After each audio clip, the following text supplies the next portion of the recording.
Why, hello there. Hello and welcome to a stream. It's a stream. We're streaming. We're live. And it's so funny. The second I start talking, Fred gets up. He's like, "Oh, it's time to pet me now. It's time to pet." It's so goofy. I'm just updating a couple of things here. Restream sucks. They didn't do my monetization properly. I wanted to say, by the way, I know that I used to not do ads on my streams, but I'm really glad I am because it is actually helping. And I need every little bit of help that I can get. So, uh hello Slinger. I uh that's one heck of a username you got there. Kind of makes me a little suspicious. Just a little suspicious. Oops, that's not the right. Whatever, it doesn't matter.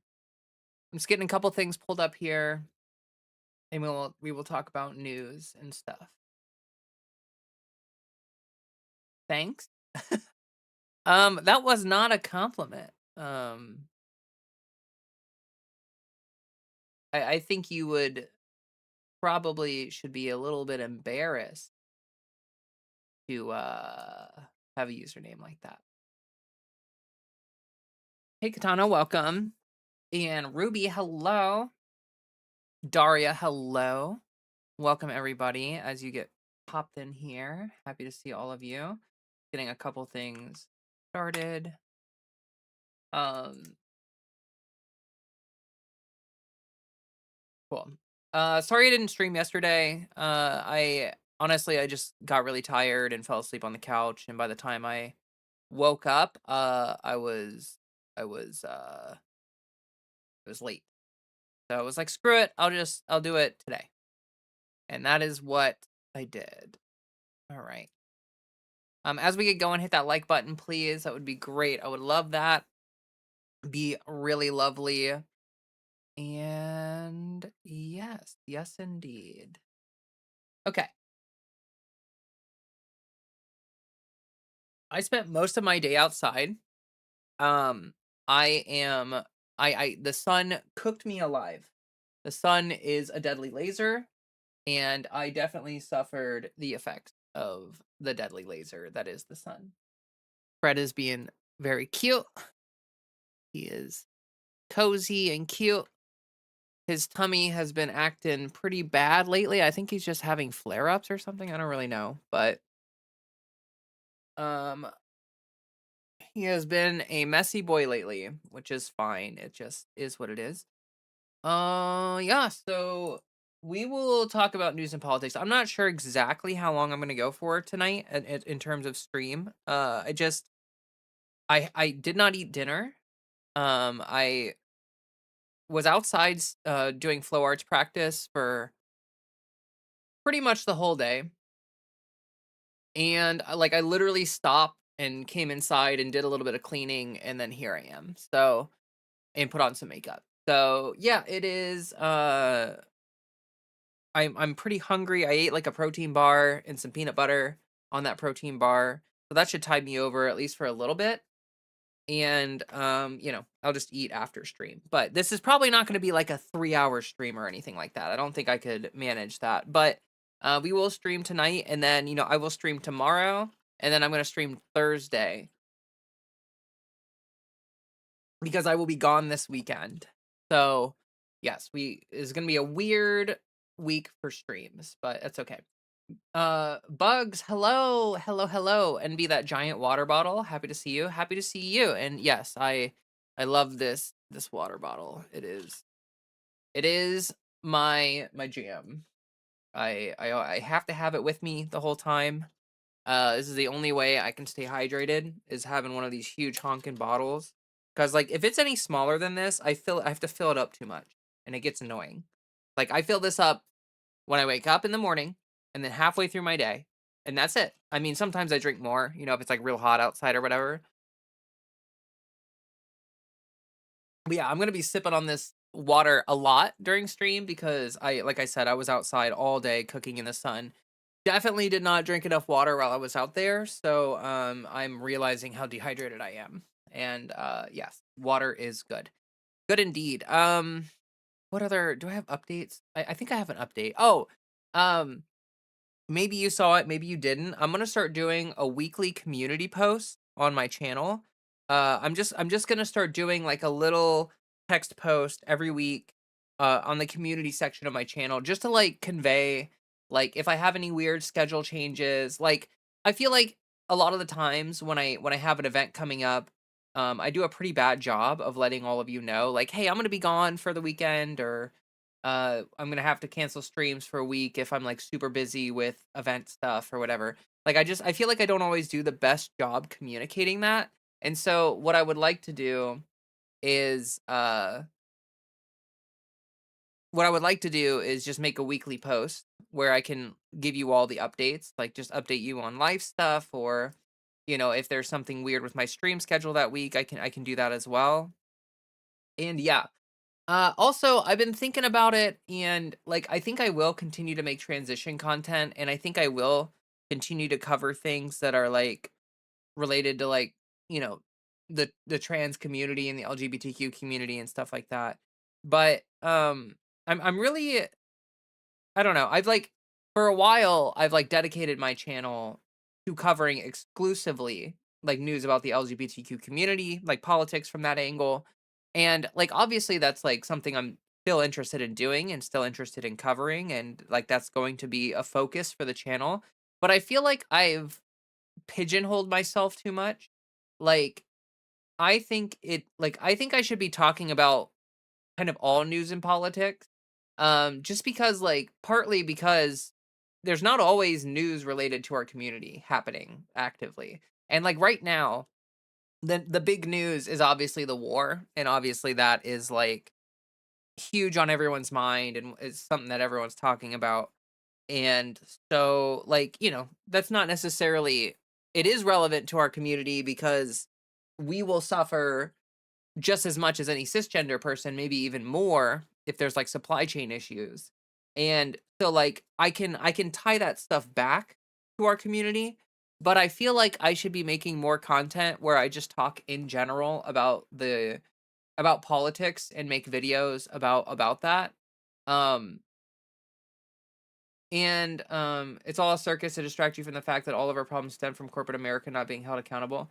Vinge, well, actually, I don't know how to say that. Vinge, I think Vindren. Welcome, hello. Fish King, hello.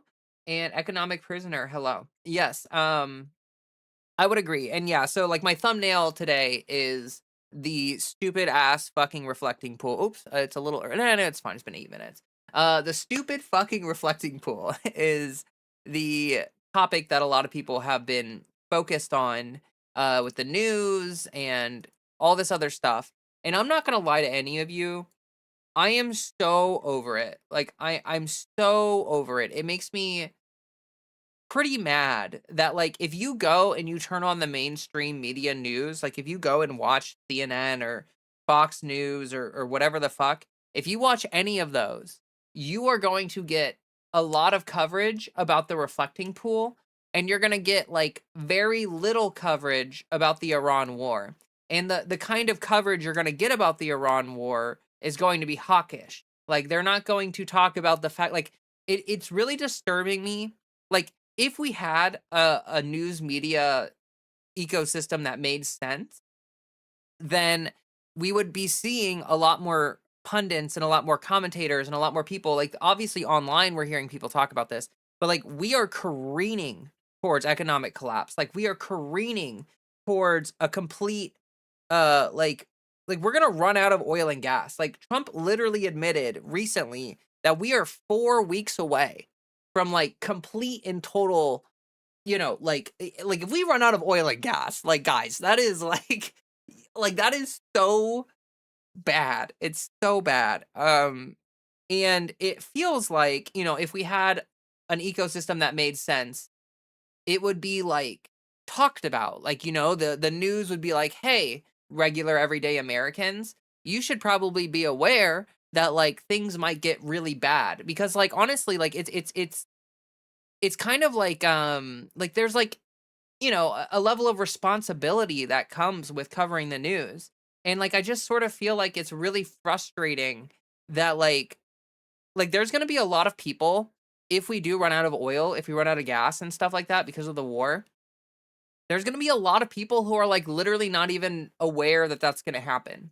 And like, there will always be people who are not paying attention and people who are not aware, just like they don't watch the news. But there are going to be older people or whatever who watch CNN religiously as like their main news media source. And it's going to be like, oh, surprise, surprise. Like you woke up today and now you can't buy gas. Um, Hello, illustrated reviewer. Thank you for the compliments. Hello, Lauren, Chicagoland. Yeah. Um, prepare for the Mad Max Fuel Wars.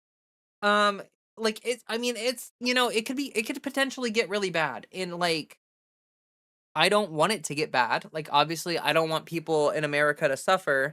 But at the same time, there's a lot of people who voted for this, and it's like it would sort of make me mad if the people who voted for this just like get out of it without suffering any consequences, because like that is a really like that's happened with America a lot. Like America will go fuck things up in the rest of the world, completely destroy things for other countries, and we just like never suffer the consequences of our own actions. Like we have this bubble that kind of surrounds our economy and surrounds everything, and it's just really frustrating because it's like, like in a world that makes sense, our gas would be like for like I don't know about anyone else, but near me gas is getting cheaper. Like gas is not getting more expensive, it's getting cheaper. And that does not make sense. Like that does not make an ounce of sense. Um it's it's it's really it's really rough. It's very rough. I just don't understand. Like, I don't know. I mean, like, obviously, they're just like they don't care about the working people, like like CNN, MSNBC, all these like Fox News, all of these huge outlets that are like dying. They don't really care about people, and like it's very clear that they're just hoping it's just gonna go away or something, which is incredibly stupid. Uh, Fish King, hello. All my homies with oh wait, I already said hi to you. All my homies with diabetes are sweating. Yeah, yeah, exactly. Economic prisoner says I have an EV in my driveway, but a collision does not drop off my record for 3 more months, making insurance expensive. Yeah, and then someone very astutely pointed out that you are an economic prisoner, huh? And it's like, well, yeah, we all are. Yeah, isn't everybody? Yeah, exactly. We all are.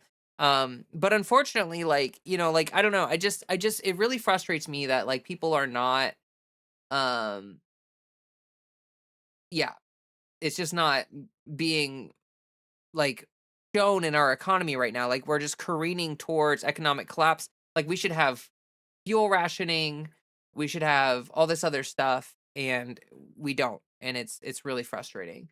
CNN has 19.6 million subs. Is it really dying? Well, so Rusty, one of the things that you have to keep in mind is that they have a lot of money. And so CNN, MSNBC, Fox News, whatever large company you're looking at has enough money to bot views online. And like also they do have an element of name recognition, so there is some of that.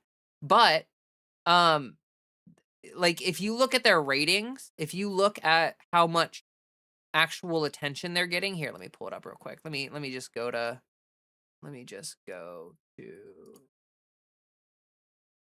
CNN.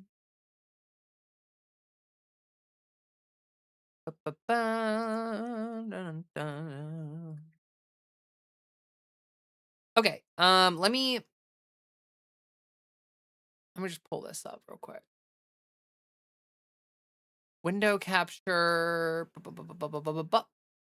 There it is. I mean that's like really not.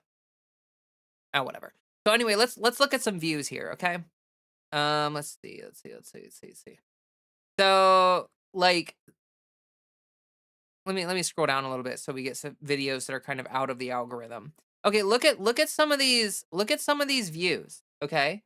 Like this video with Neil deGrasse Tyson has 16,000 views. There are videos that I make that get more views than that. Um, how the right is rising across Britain, that's 100,000, and then sometimes they get some that are a little bit larger. So the Iran war right here, that's 207,000 views. Um, the reflecting pool, that's 214,000 views. And maybe some of you don't know a lot about um maybe some of you don't know a lot about like views and stuff, but there are channels that are a fraction of the size of this that get more or equivalent views. Like you can look at like some of the large left-wing channels get like similar kinds of views from this. And like I'm not going to lie, I would not be surprised if some of this is botted, right? Like I would not be surprised if like some of these things are botted. Right? Now it makes sense that some of these are getting a lot of views, like news interview, an interview with Trump or whatever, like okay, that would hit the algorithm, right? You know, you would think. And so that makes a little bit of sense. But then you get like the video adjacent to it, 8.1 thousand views. That's nothing. Oops, I did not mean to click on that. Um, that's nothing. I mean, again, I can get more views than that sometimes. So like there's this huge disparity, kind of like a suspicious level of disparity, in their views. And you know, some of them seem to be getting a lot, some of them seem to be not be getting any. Um, but yeah, like like you can also look at their ratings like on actual TV. And now I will say like there's a good chance that they're going to get like there's a good chance that CNN the TV station is getting like horrible ratings, which I would not be surprised. But like, you know, a lot of their audience might be moving online basically. Anyway, yeah, mainstream media, there is a general distrust of it from people. And it just goes to show that like these like legacy news media ecosystem things are just not, they are not doing great. Here, let me look at curious about.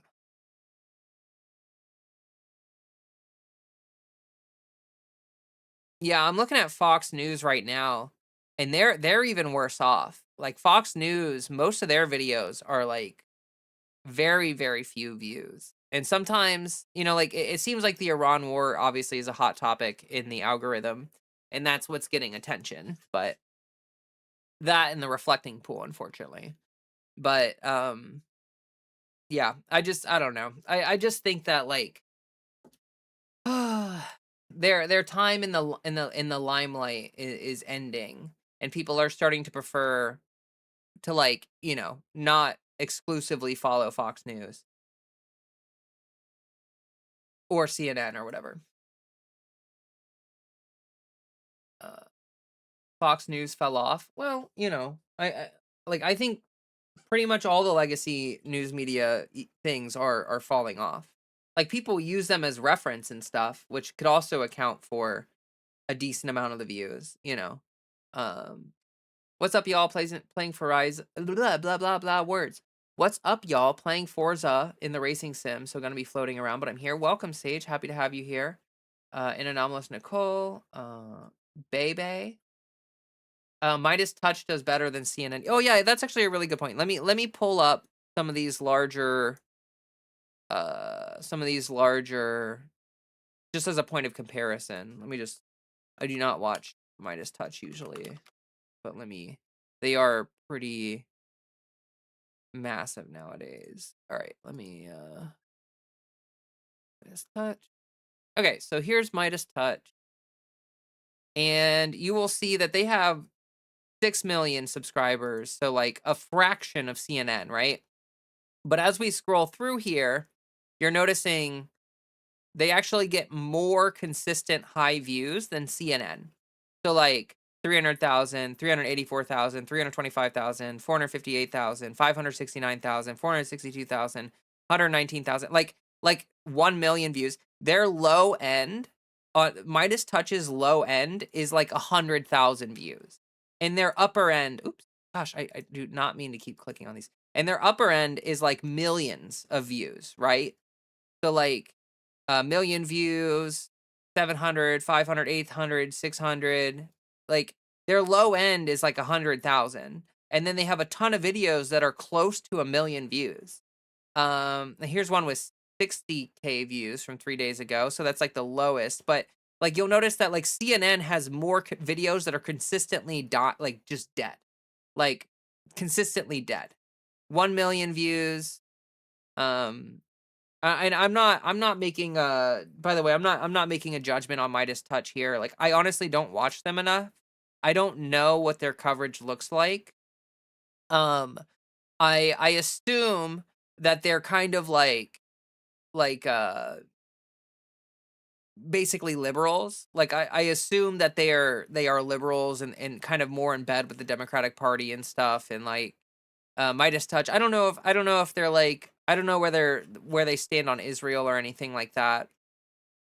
But yeah, I mean, just scrolling through this page real quick, CNN had 19 point something million subscribers, and they're having videos with 12K views and whatever, and occasionally they get a banger that hits 500,000. But Midas Touch, at like a fraction of that, is getting consistently way more views than CNN, and you can find that throughout a lot of these channels, like let's go to secular. So like Kyle's even smaller, like right? Like 2.27 million. Um and he's getting like his views are consistently higher than CNN. It's just that his peak isn't as high as CNN's peak, right? So like we're looking at Kyle, he's got like 400,000, 164,000, 262,000, 298,000. So he's getting consistently over 100,000 views, 449,000. He's getting like consistently more views. It's just that his ceiling for content isn't necessarily as high as CNN. Honestly, I would say if you added all this up, Kyle looks like he might actually beat out CNN in views. Just because like he does have the occasional, almost 600,000 or whatever. And yeah, he's got some that are under 100,000, but pretty much consistently over 100,000 here. And you know what I mean? Like it's just like if you look at CNN with the amount of subscribers that they have, like let me give you an example. What's that guy's name? Moist Critical. Um, So Moist Critical has about as many subs as CNN, right? CNN has 19 million. Moist Critical has 18 million. And Moist Critical is a good example because this is a healthy channel, right? Now, I know that not necessarily news and politics all the time, so there's a little bit of a different category here. But look at the views here on Moist Critical's channel. 2.5 million views, 1.8 million views, 1.1 million views, 1.1 million views, 1.5, like consistently over a million views, right? Like, I mean, some of these are hitting like 4 million views, right? And now, again, it's not news and politics, although sometimes he does cover news and politics. So you can't necessarily say it's not news and politics at all. But like, if CNN was a healthy channel, they would be getting consistently over a million views on every video. And it just goes to show the lack of interest for their content. And sometimes it does hit the algorithm like we saw, but they don't have like a consistent viewer base on here. And that's part of the reason why I think they likely bought their views and their subs. You need to watch them because they are serious. I would be interested in seeing and most CNN and Fox viewers probably watch on TV instead of YouTube. I'm sure that that's like, I'm sure that like there is a good chunk of their viewer base, but their TV ratings have been going down consistently.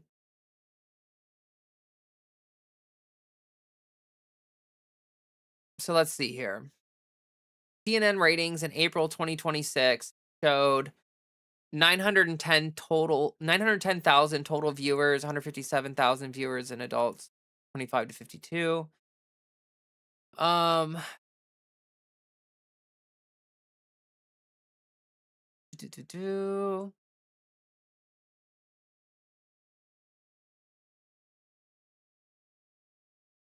Yeah, like looking at this stuff, it seems like, you know, they are losing viewership overall on TV.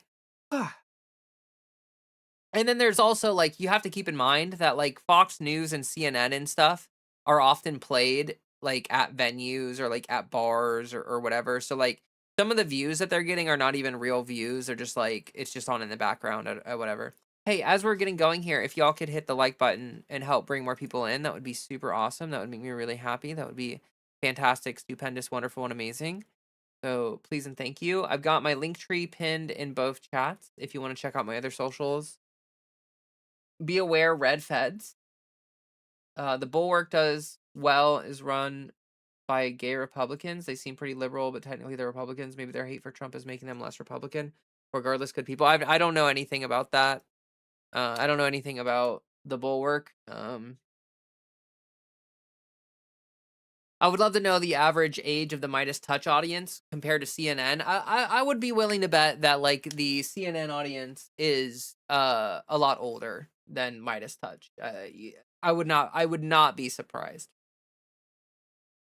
Just saw today. Oh, Chunky, welcome. Just saw today that CBS has seen sharp declines in their ratings, especially among their core advertising audience. Not surprising though, with Barry Weiss intentionally destroying the brand. Yes, yes, and that's also part of it. That, like, Barry Weiss is soon to be in charge of CNN as well. So CNN is gonna tank hard too. Um, can someone give me let's see. Midas Touch is liberal. I think they lean towards Bernie, but I don't trust them not to change with the tides. Does anyone can anyone give me I really like to use Israel as, like, a little bit of a litmus test for liberals and stuff. What is Midas Touch? What is their coverage of Israel? You know what I mean? What are they doing? Well, there's 3 cats in the house, economic prisoner. We have there's 3 cats in the house. Fred is obviously my boy. He's my good sweet boy. But there are 2 other cats. They just don't come on camera really. Oh, sorry for the yawn there. Fox News and CNN viewers carte blanche are boomers and silent generation types who main Facebook for their daily interactions. Not gonna lie. Yeah, yeah. No, I would totally be willing to believe that. Like, absolutely. I think they have some Zyolibs in their network. Okay. I just want to know what their general coverage is.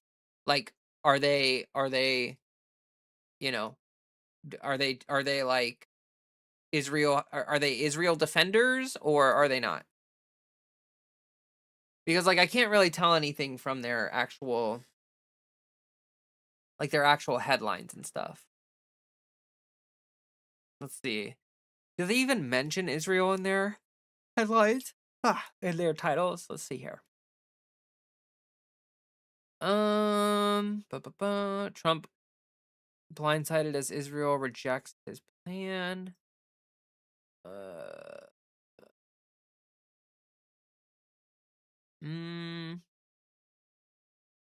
I'm not seeing. I'm seeing a lot of focus on Trump, which is a liberal red flag. You know, like almost all their videos mention Trump, and they don't.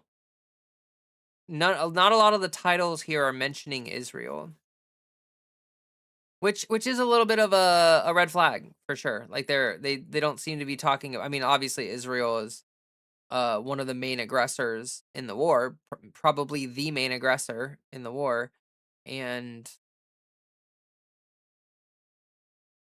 yeah, I don't know. It's just they call out the genocide and war crimes in Israel. Do they?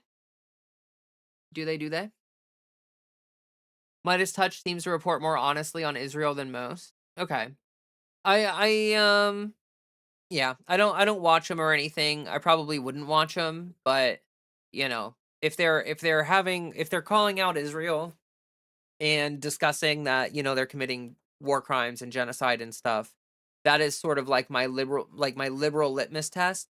If a liberal can't admit that, if a liberal immediately starts like, oh, you can't, like, oh, Israel, right to October 7th, they right to defend themselves, if they start immediately doing that dance, that song and dance, are you siding with Hamas or whatever, like, that is to me like one of the biggest red flags for liberals, because it's like, no, we need to be willing to have, like, we need to have honest conversations about, you know what I mean, about what's going on. And yeah, it just sometimes feels like that's not really happening with a lot of liberal outlets. Okay. Yeah, I'm really sick of hearing about the reflecting pool. Like, obviously, like, it's like, yes, it's funny, it's symbolic, all that stuff, but it feels like it's being talked about like way too much. And I'm just like, I'm frustrated by it. I heard Midas did not want to pay their chat mods for their work. Um, I feel like it's hard to get paid for things like that. Like, if you're moderating a chat room online, it's really hard to get paid for that. Also, hello, Dice Mistress. Welcome on Twitch there. Hello, hello. There is no such thing as a liberal Zionist. Well, there are definitely liberals who are Zionists. Do you mean that being a Zionist kind of makes you not what do you mean by that? Not often, but they are not Israel apologists. Okay, so it just seems like they're sort of in the middle there. They're not really doing much either way. Midas Touch is anti-Israel in the sense of moderately center-left org. That's to say they're against the war crimes, but don't really go in depth on how evil Israel is in U.S. by proxy. Oh, okay, yeah, that's not great. That's, like, honestly kind of a red flag for me. Like we need outlets to be extremely honest about where a lot of this blame lies, and about how evil and fucked up the Israeli government is. And, like, if they're not covering stuff like that, like, if they're not covering the fact that Ben Gavir is just, like, begging for genocide, like, begging for the blatant murder of, like, civilians and stuff like that, like, that has to be talked about. Like, it has to be discussed. Hey, Jackie, welcome. If the Paramount Skydance Warner Brothers merger is allowed to go through, David Ellison will own CNN. He already controls CNN, CBS. His dad, Larry Ellison, CEO of Oracle, has his eyes on 15% stake in TikTok. Yeah, no, like, the Ellisons are, like, buying up everything. Like, there's an increasingly, a lot of these, like, mainstream news media outlets and stuff are being completely bought up by these conservative freaks. And they're putting Barry Weiss in charge, which is hilarious. And it's gonna lead to the complete collapse of them, which I think is probably the point. Like, they want CNN and CBS to collapse long term, and maybe to replace it, or to uh change it or something.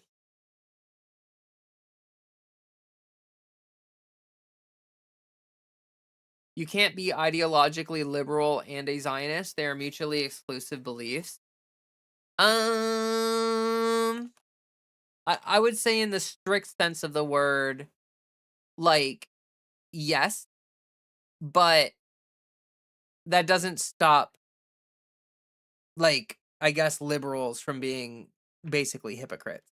Like, yes, if you're using the strict technical definitions of the words, you're right. You're right. But, like, we have to be honest that, like, the word liberal, like, calling someone a liberal, does not necessarily mean that that person is, like, the strict definition of the word liberal, right? It is molded into something else, basically. I only follow Midas and Brian Tyler Cohen because they report on things quickly, and then I know what news to watch out for. Well, I would just be careful with that, Turtle Bird, because, like, they're going to be reporting on things in a very specific way, and they're going to like especially people like Brian Tyler Cohen, like like he is not going to call out the Democratic Party.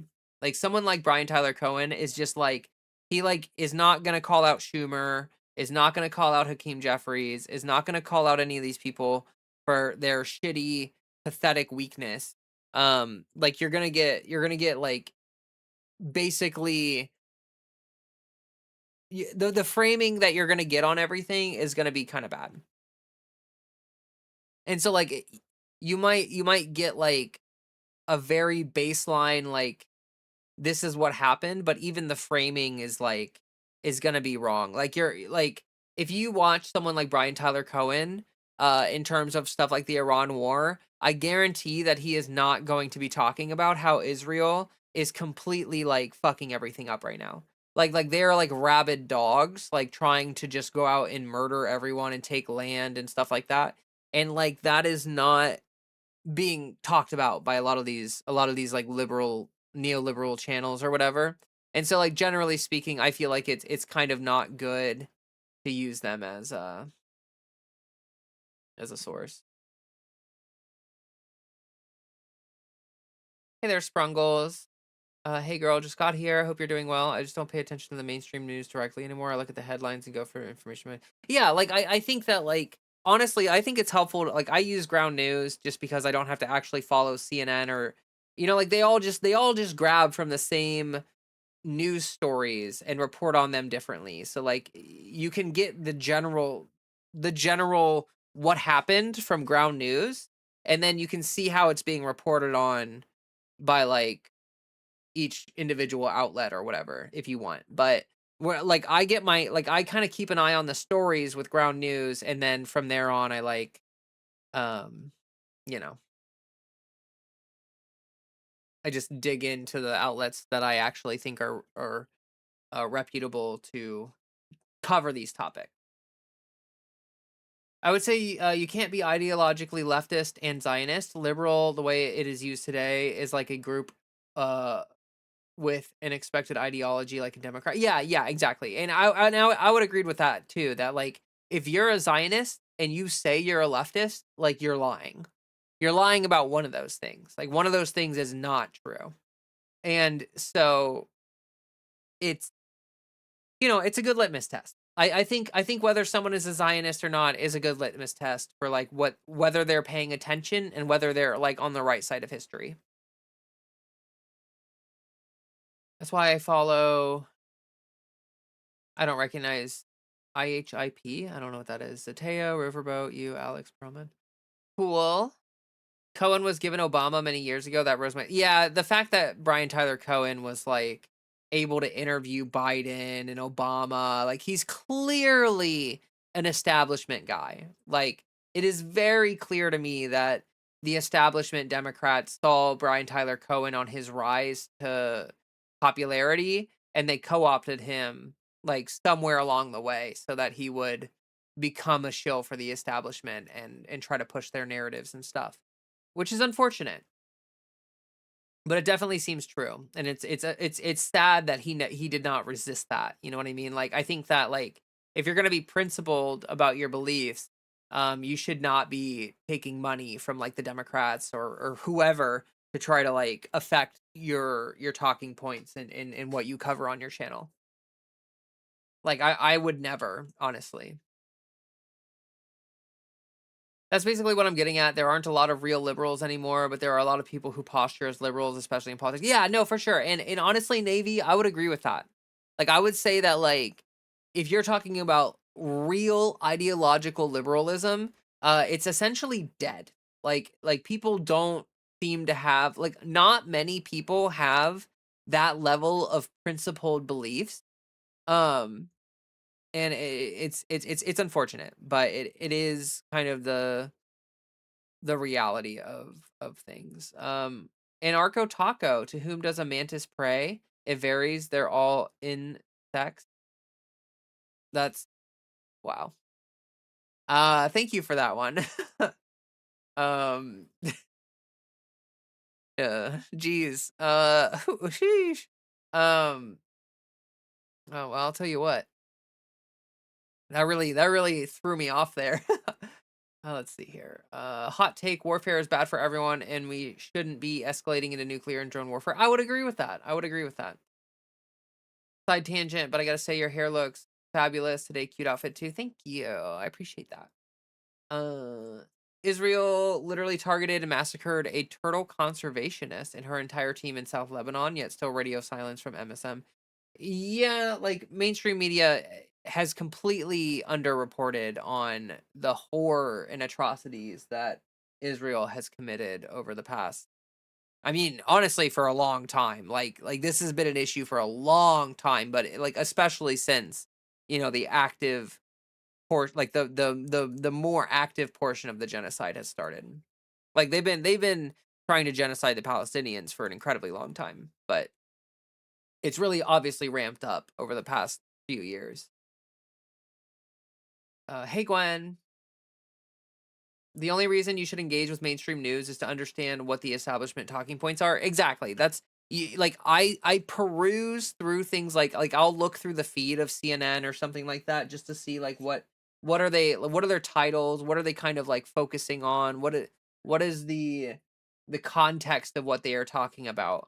But I won't actually look into their stuff. Hey Madison, I like to watch independent journalists that are on the scene. I watch European news. I never watch US legacy news anymore. Smart. How well does ground news work for you? I always thought it sounded a little too good to be true. Well, okay, so like when you're looking at ground news, you are going to be seeing the stories that are being reported by mainstream news. Um, so like when you go on ground news, you're not going to see stuff that like YouTube channels are talking about, right? Like they might talk about that stuff, but you're going to see the stories that are being populated. Like there will be a story, right? Like something will happen and there will be a story, and then every news outlet will take that story and run with it and do their own particular interpretation and their own particular like run on that story, right? But like ground news is not going to give you everything. Like if something is not being reported by mainstream news, likely you're not going to see much of a story about it on ground news. But I use ground news because it kind of gives me that overview of like, okay, what is being talked about by mainstream news? What are the big stories right now? What's being talked about? What's being covered by them?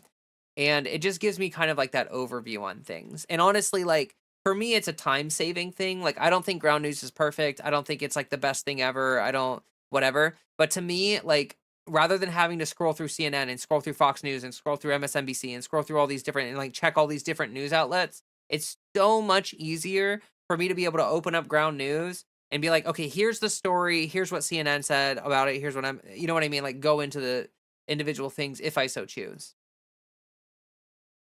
But yeah, I mean, I use it. I do think it's useful, but I don't think it's like the best thing ever. You're not a fan of Mark Levin, I'd presume. The name sounds familiar, but I don't really know. Oh, I recognize that face. He kind of seems like someone I would want to punch in the face. He's like on Fox News, worked for Ronald Reagan. Seems like a piece of shit, actually. Staunch support of Israel and hawkish foreign policy. Yeah, no, fuck him. He can eat a bag of cocks. He can take a giant bag of dicks and chomp on down on those. He can just yum yum yum yum yum yum yum yum yum. So like news manager, yeah, yeah.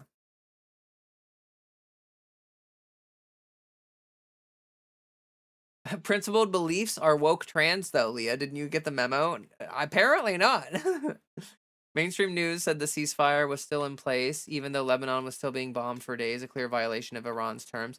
Yeah, and they're not, and then like the mainstream news is also not going to talk about the fact that like CNN, like they're the ones like destroying, like Israel is destroying the ceasefire, and no one's going to talk about that. Also, it looks like I got 2 followers, but like I don't know why it's not alerting. Like my alert feed is not updating on Twitch. So if you follow me on Twitch, thank you for that. It's the number went up by 2, but it's not telling me who followed me. So Thanks, I appreciate it. Don't know why Twitch is shitting the bed, but they are. Let's see here. Have you seen the Palestinian movie, The Time That Remains? It's a dark comedy from 2009 that hits the nail on the head with what's always been happening there. One was you. Well, thank you, Anarcho Taco. I appreciate that. No, I have not seen that movie, and thank you for that shout. I'm actually gonna write that down real quick. The Time That Remains. I appreciate that. I will definitely check that out.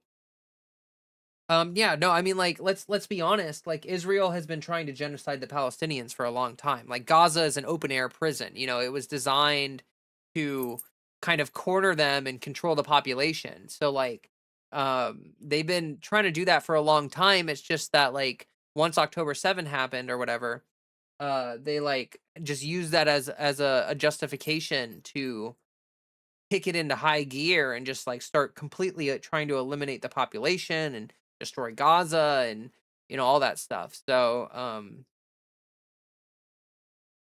I call it Israel, aka Mad Dog. Yeah, I mean, no, for real. Like they are like off their leash. I mean they're unhinged. Like Israel is completely unhinged. Like they are a. I mean they're like it's kind of scary because like even if we hit some kind of ceasefire actual east bleh, even if we hit some actual ceasefire agreement with Israel, unfortunately, or not Israel, sorry, Iran, unfortunately Israel is probably just going to like screw that whole thing up for us. Like they're not going to let something like that happen. And it's clear because we kind of arrived at that tentative ceasefire deal, and what happened? Well, Israel wouldn't stop killing and bombing Lebanese people. And so like, like and they try to blame it on oh shoot, I can't remember the name of the group that in Lebanon starts with an H. It's not Hamas. It's oh my god, why can't I remember Lebanon? Hold on. Eight something. Hezbollah. Yeah. Like so, they killed some Israeli IDF soldiers, and like kind of valid because like Israel is supposed to be retreating. Israel is supposed to be fucking retreating, right? And they're not. They're saying they're not going to. So like Israel is violating the ceasefire deal and Hezbollah is retaliating, and then all of a sudden like they're blaming it on like the mainstream news is blaming it on Hezbollah.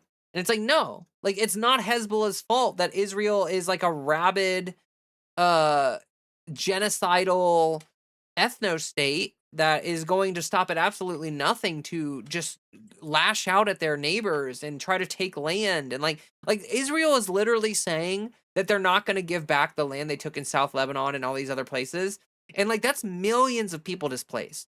Like that is millions of people they're trying to displace. Like that's just absolutely insane. Like that's not reasonable. Like that's not how a rational actor would act. And like honestly, like we just have to be real. The Israeli government and the people are kind of like they're like sick. They're kind of sick people, honestly. Like they're like a lot of the population is totally okay what's happening and what like in Israel the general population is totally fine with the genocide. They're totally fine with the endless wars. They're totally fine with the colonization. They're totally fine with all of that. They don't care they don't care about any of that. And if anything, they view us as like, like I was seeing a lot of reporting. I was seeing a lot of reporting coming out where it's like people are like honestly like people are freaking out at Trump. Like a lot of like Zionists and a lot of like APAC funded people and a lot of like people that were praising Trump all up until, the tentative ceasefire agreement. There were people, like, oh, Trump is like Israel's greatest hero, and oh, he's like he's the soldier of Israel, and oh, no one's ever stood up for us like Trump. And then the second Trump tries to work towards an agreement with Iran, Israel starts flipping, and now they're like, oh, Trump is the worst thing that's ever happened to Israel. Oh, Trump. It's like it is this victim mindset of like nothing can ever be Israel's fault. If Trump hits like you can support Israel up until like you can support them 1,000 times and let them kill hundreds of thousands of civilians and displace millions of people and do everything that they ask. But the second you change your tune, like all of that goodwill is gone. And they turn on you as if you're like this sick, horrible person that just wants, the complete collapse of Israel, which is not what Trump is doing or wants or anything like that. But I don't know. Why don't we just nuke Israel? Because that would be bad. Nukes are bad. And starting nuclear warfare is not going to end well. Like if you think nuking Israel is good, like I'm sorry, I've got a bridge to sell you. Like it's going to just completely like I'm already worried that Israel is going to use their nukes because they're basically backed into a corner right now, right? Like like they are just lashing out at all their neighbors, right? And the second they lose support from America, America is like the only ally they have left in like the whole fucking world basically. And so if we oh, here, let me see. Nuking Israel would hurt Palestinians. Yeah, exactly. It wouldn't just hurt Israel. I mean, like, first of all, it would hurt like a lot of their neighbors, but also the Palestinians, because, like, let's be real, they're like Gaza is not like it's not outside of the blast radius. There's nuclear fallout. Like, it would also trigger Israel would probably retaliate with nukes and stuff like that. So it's not nukes are not an option. Like, honestly, I feel like the only thing that we could do or at this stage with Israel, the only thing we really could do is have some sort of like super secret, like task force, secret task force, military task force, go over there and just like coup Netanyahu. Like just take Netanyahu and Ben Gavir and all these other genocidal freaks and just like bag them and tag them, and just like the next day you wake up and the leader uh is Benjamin Netanyahu too instead of Netanyahu, and everyone's like, oh, that's weird. That guy looks pretty much like Netanyahu, but it's like everyone's just like, oh, who's this guy or whatever. But anyway, yeah, I don't know. Like, I don't know what we can do. I don't know what we can do. Like, Israel is unhinged, and we don't seem to have the will or power to reel them in. Why is the general population of Israel, in terms of public attitude towards their government, so different from the general population of the U.S.? Well, that's a long story. That is a long story, and it has a lot to do with geopolitics and the fact that, like, they are colonialists, and so like Israel being colonialist obviously incur the wrath of their neighbors. Like, everyone in the general region fucking hates them, because the only reason that Israel exists today is through the displacement and genocide of the native populations that existed there before Israel showed up.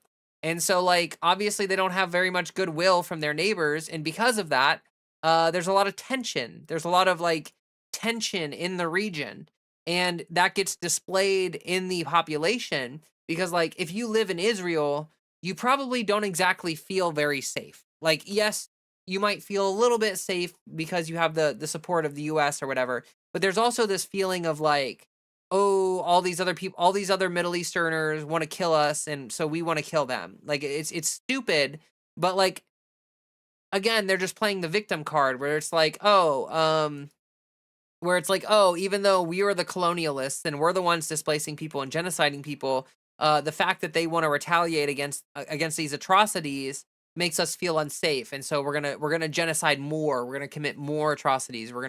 It's like this very dehumanizing rhetoric about, like, like, if you ask an Israeli why they believe what they believe, they will tell you that they believe that the genocide of the Palestinians is necessary for their own security. And it's like, if you have to genocide an entire population to make your population feel safe, that does not seem like, it seems like something's very wrong there, right? Like, that doesn't seem like a very rational thing to believe. And also that kind of lends to the fact that, like, why do you feel like you need to completely eradicate this population in order to feel safe? Maybe it has something to do with the fact that you're, like, you done fucked up, and everyone in the region hates you, and, like, they don't want you to exist because the only reason you exist is, yeah. If Middle East build ally together could balance Israel's power, I don't know. They need to fix their government. Well, like, there's no will for that. Like, people, by and large, the people in Israel are totally fine with what's going on with the genocide and stuff. Like, they don't care. Like, the only thing they care about is, like, like IDF soldiers not dying or whatever. Well, if it isn't Leah pasta, exactly. Republicans would sooner ban someone from touching grass than admit they fucked up the lawn. Yeah, yes. We were about to get attacked, or about to be attacked, so we defensively attacked them first, is literally what Rome did. No, that's true. And look, like Rome, Rome was colonialist. They took over uh, a bunch of different kinds of, like, little societies and stuff, and, like, yeah. Isn't real is a self-selecting population of psychos. Yeah, for sure. Like, if you're not genocidal and you're not a colonialist, like, what reason do you have to want to move to Israel? You know what I mean? Like, what reason, like, why would you want to live there? Like, you don't. No one wants to live there unless you're, like, a rabid Zionist, unless you're already bought in to the idea. Also, Rachel, thank you so much for the $2. That's very kind of you. I just took my car in to get it repaired, and I am gonna have to, like, max out one of my credit cards to, like, afford it, and I'm, like, kind of freaking out. So thank you. Every little bit right now is extremely helpful because, like, I just got really unlucky, and a lot of maintenance lined up to needed to be done at the same time, and it's unfortunate. Fred says hello. To be fair, Ruby, plenty of Americans don't believe the Native Americans were genocided because they were so thoroughly uneducated. No, for sure. And I'm not saying that, like, honestly, the American population isn't much better than the Israeli population. Like, yes, it's better, but, like, there's a lot of there's a lot of imperialistic apologia and stuff. And yeah, you're welcome. Sorry to hear that. It is what it is. It's it's just yeah, it is what it is. But it kind of sucks for sure. So many governments need to be fixed. True. Definitely need more DSA candidates around the country. I would agree with that. It's the historic PTSD of losing over 8 million people during the Holocaust, and many of the founders of Israel came directly from this experience. I'm not saying this justifies their behavior.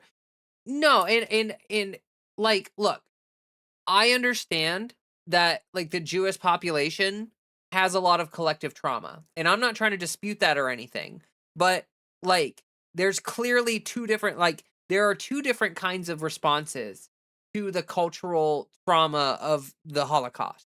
And one of those things is, like, the reasonable thing, which is like, hey, genocide is bad, and it doesn't matter if it's Jewish people, it doesn't matter if it's Palestinian people, it doesn't matter who it is, like, no one deserves to be genocided. And I think that a lot of Jewish people, especially Jewish people that live in America, believe that, like, genocide is bad, like, in general, it's bad. But people that live in Israel have taken the mindset of, it is bad when Jewish people are genocided. You know what I mean? And so, like, there are some people in Israel, there's some Israelis that literally only care about the Jewish population. Like, the whole rest of the world could die and burn, and they would not give a flying fuck. The only thing they care about is that the Jewish population survives. But there are, I think the only correct response is for people to realize, like, hey, genocide is bad, and like we shouldn't want any population. Like, being genocided is not an excuse to become the genocider. You know what I mean? Grace, gotta go. Have a good night, everyone. Hope the conversation ends on a lighter note. Well, I'm not gonna lie, Grace. There's not a lot of good shit to talk about right now. Like, I'm not gonna sit here and like try to hope pill everyone when there's no hope pill to take.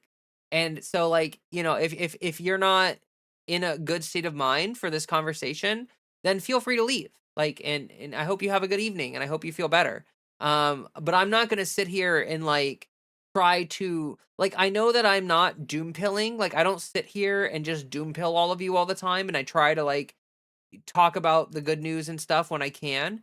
But I'm also not gonna sit here and like blow smoke up anyone's ass. Like, I'm not gonna sit here and be like, oh, everything's gonna be fine actually, when it's like kind of not gonna be fine. Um, yeah. Like honestly, I really do think that a lot of you should go out and buy like some bulk dry foods and stuff. Like, I think that like that's important, and you should do that. Claire Valdez won. Who is that? Let me look that up real quick. Claire Valdez. American Union organizer for Congress, Democratic Socialist, dual citizen. Um, hold on. What is this person? What did they run for? New York's 7th congressional district. Uh okay. Well, that's cool. Let's see here. Congressional campaign. Mamdani endorsed her. United Auto Workers. Bernie Sanders, Justice Democrats. Defeated Brooklyn Borough President Antonio Reynosa. Okay.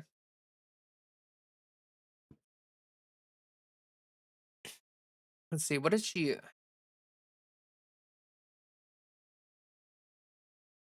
won with 58.6% of the votes in the primary. Oh, and then the general. What? Did she wait, did this person run on unopposed in the general? I'm confused. Forget reason to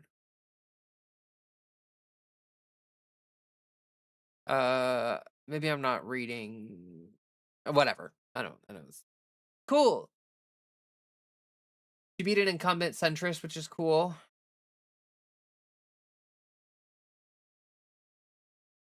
Oh, okay. No, I was gonna say it looks like, I mean, looks like they ran unopposed in the general.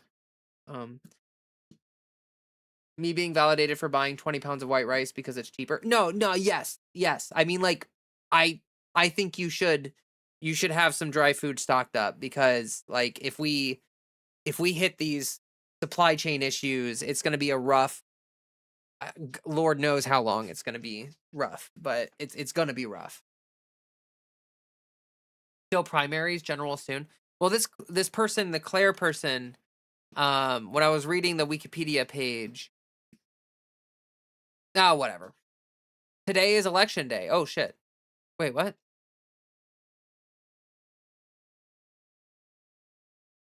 Nah, I don't know. I didn't follow any of this. Don't forget to like the stream. Thank you. Thank you. Lander also won. Who's this Lander person? Brad Lander? That sounds familiar. Isn't Brad Lander, wasn't that person that didn't they run against Mamdani or something? Isn't that who that person is? That sounds familiar. It's okay, Leah. Thanks for reading it. It's hard to research stuff on the fly. Yeah, no, for sure. And like I'm gonna be totally honest. Um it's like no, Brad. I'm gonna be totally honest. Like it's hard to pay attention to anything with all the chaos going on with the Iran war and stuff. Brad Lander was the guy that ran on the ticket with Mamdani. Oh, okay. Hello. Hello. You enjoy my content? Thank you. That's really nice of you. Fatal Insomnia. Hello. Welcome to the chat. Enjoy your stay.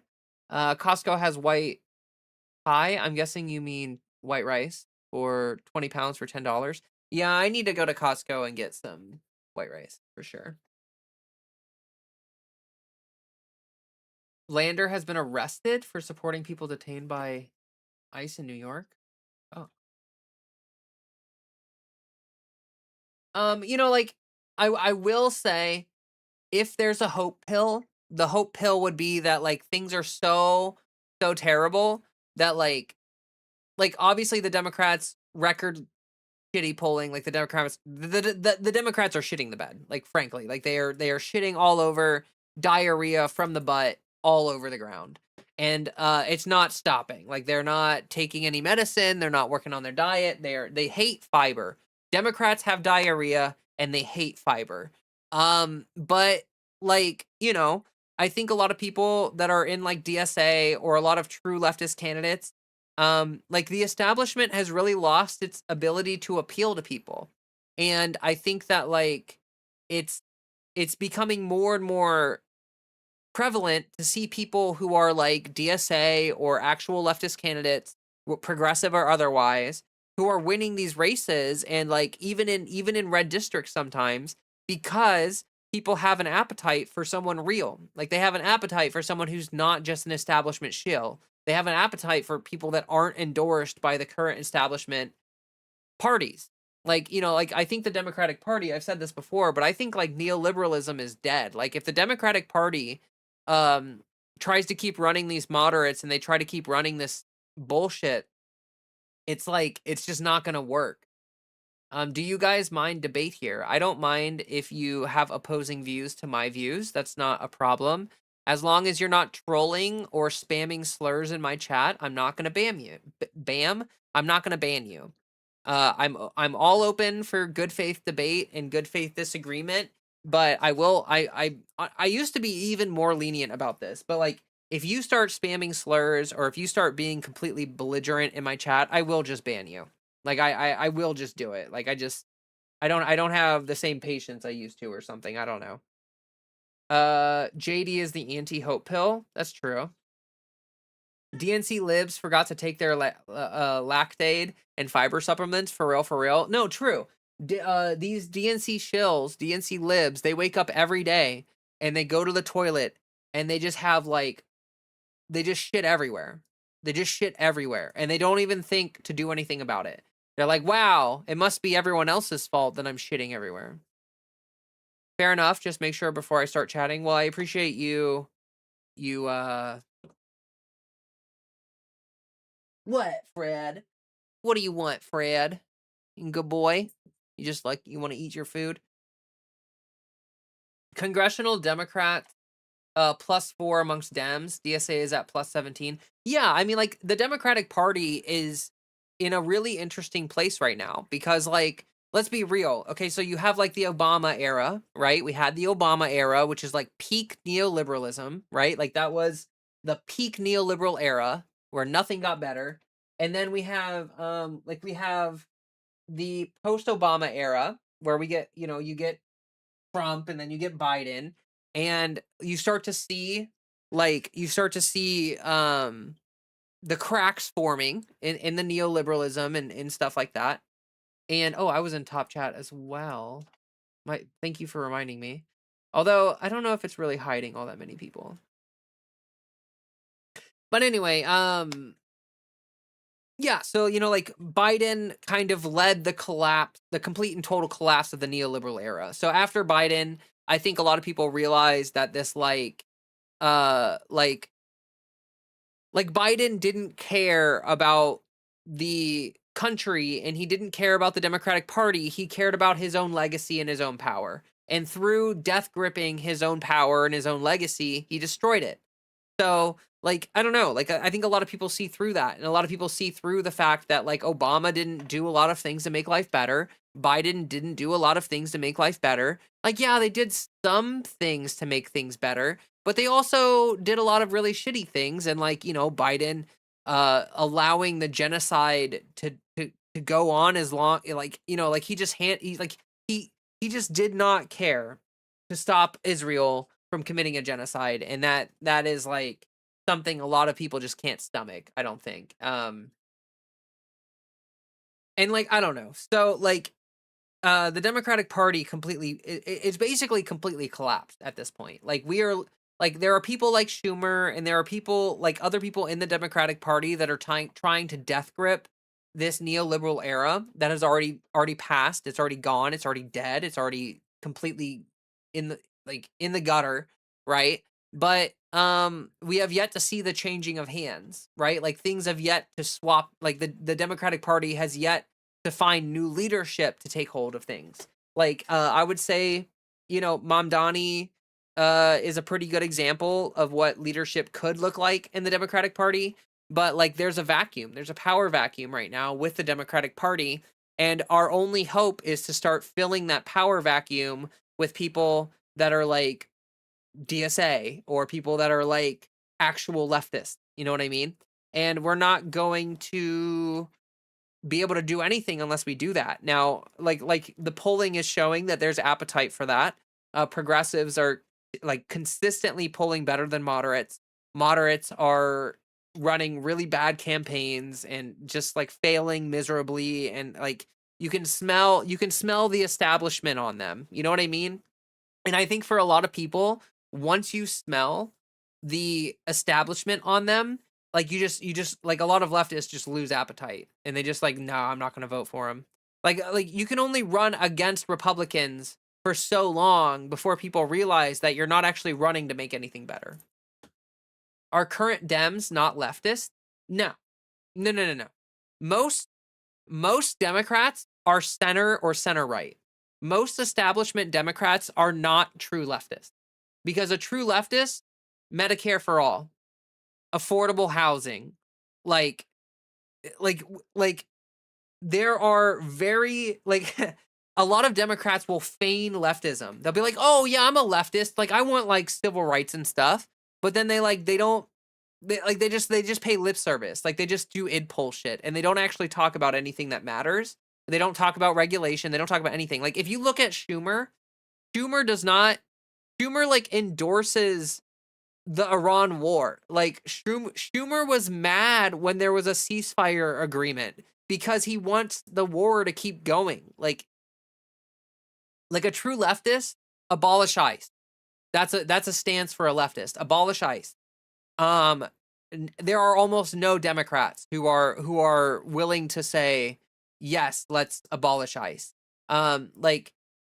There are, if you look at the Democratic Party, most of them are center or center right. Actual leftists are not represented in our political system. That is why a lot of people say that Democrats are complicit with the right wing, because they are. What have the Democrats effectively done to try to counter Trump or try to do anything about what Trump is doing? Nothing.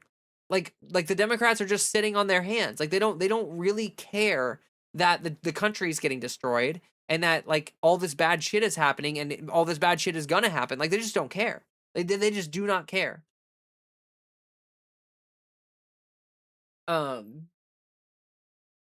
Yeah. Smell the establishment on them. Going to have to remember that one. I mean, it's true. It's true. When someone's giving a speech or someone's answering questions, I think you can tell when someone actually is engaging with things that need to be talked about and things that need to be done, and versus people that are not doing that. I think Mamdani again is a great example of that. Like, Mamdani is not paying lip service to the establishment at all. What he's doing is, like, trying to run an administration that is actually gonna do good things for people.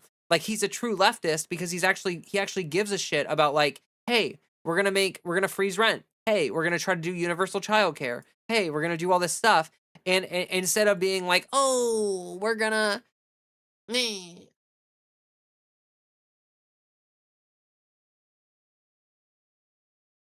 Let's see here. Abolish ICE, so you want Americans to die, real people I've witnessed. Oh, Ashlyn, thank you so much for the 10 gifted memberships. That's amazing. Thank you, thank you, thank you. Really appreciate that. If moderate libs are truly vote blue no matter who, and it's the leftists who are the problem, then wouldn't pushing a truly leftist candidate mean everyone would rally together for them? I mean, you would think so, but like that's the thing is that a lot of these establishment neoliberal Democrats are actually like not principled at all. Like it's vote blue no matter who when it's fucking Hillary Clinton and no one wants to vote for her. But it's not vote blue no matter who when Mamdani is running, right? It's vote blue no matter who until we choose as the establishment that we don't like your candidate, and then it's no longer vote blue no matter. It's like it's not principled. I mean, people like Hakeem Jeffries didn't want to vote for Mamdani. You know what I mean? Like he won the primary, and still the establishment fought him all the way to the end. It's really fucked up. Like there's no principled thing there. Bobtail is the goat. True. Working well. Thank you so much. Be safe over there, out there, wherever you are, and I always appreciate your contributions. DSA absolutely swept tonight in New York. 15 out of 16 endorsements won. Maryland results incoming. Well, that's good. That's really good. Thank you for mentioning that, Sassy. It's said that the two parties are two wings of the same bird, but it's more like the Republicans are the bird's head and the Democrats are the bird's ass. Yeah, no, I mean that's literally what it is. Like the Republicans will set an agenda, and then within 10 years, Democrats are like literally doing the exact same things that the Republicans were doing. Like if you look at Democrats nowadays, most of them are like Bush era neoconservatives. Like genuinely. Jeffries is a snake. I hate him so much. True. Would people like AOC or Bernie qualify as leftists? Furthermore, what actions, in your view, should establishment Dems take to stop Trump, and how does that compare to what they're doing right now?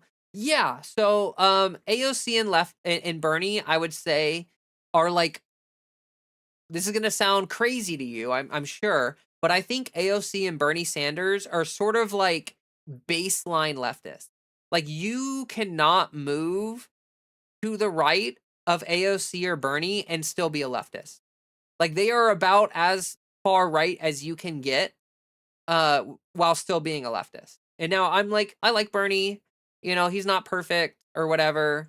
I like Bernie and like AOC is definitely not perfect and I think that over the course of her service she has been tainted by the establishment. But yeah, like they're nominally leftist in a general sense. And for the second question, what actions in your view should establishment Dems take to stop Trump? But yeah, well, like a great example would be the filibuster. Like there have been examples where Democrats have joined on to bills like the Lake and Riley Act. Like there is not a fucking world where the Democrats should have signed on with that. Like that's fucking pathetic. And there's also the fact that like there's other things too. Like there were people in Trump's cabinet that like Marco Rubio. There were people that like Democrats voted in siding with the Republicans, and it's like they're just like they're complicit in everything that Trump is doing, and not only complicit, every now and then they help him out. You know, like you can look at the budget negotiations from a long time ago. Schumer's completely caved on budget negotiations multiple times, and it's just pathetic. Didn't a Democrat break the record for longest filibuster at the beginning of Trump's term?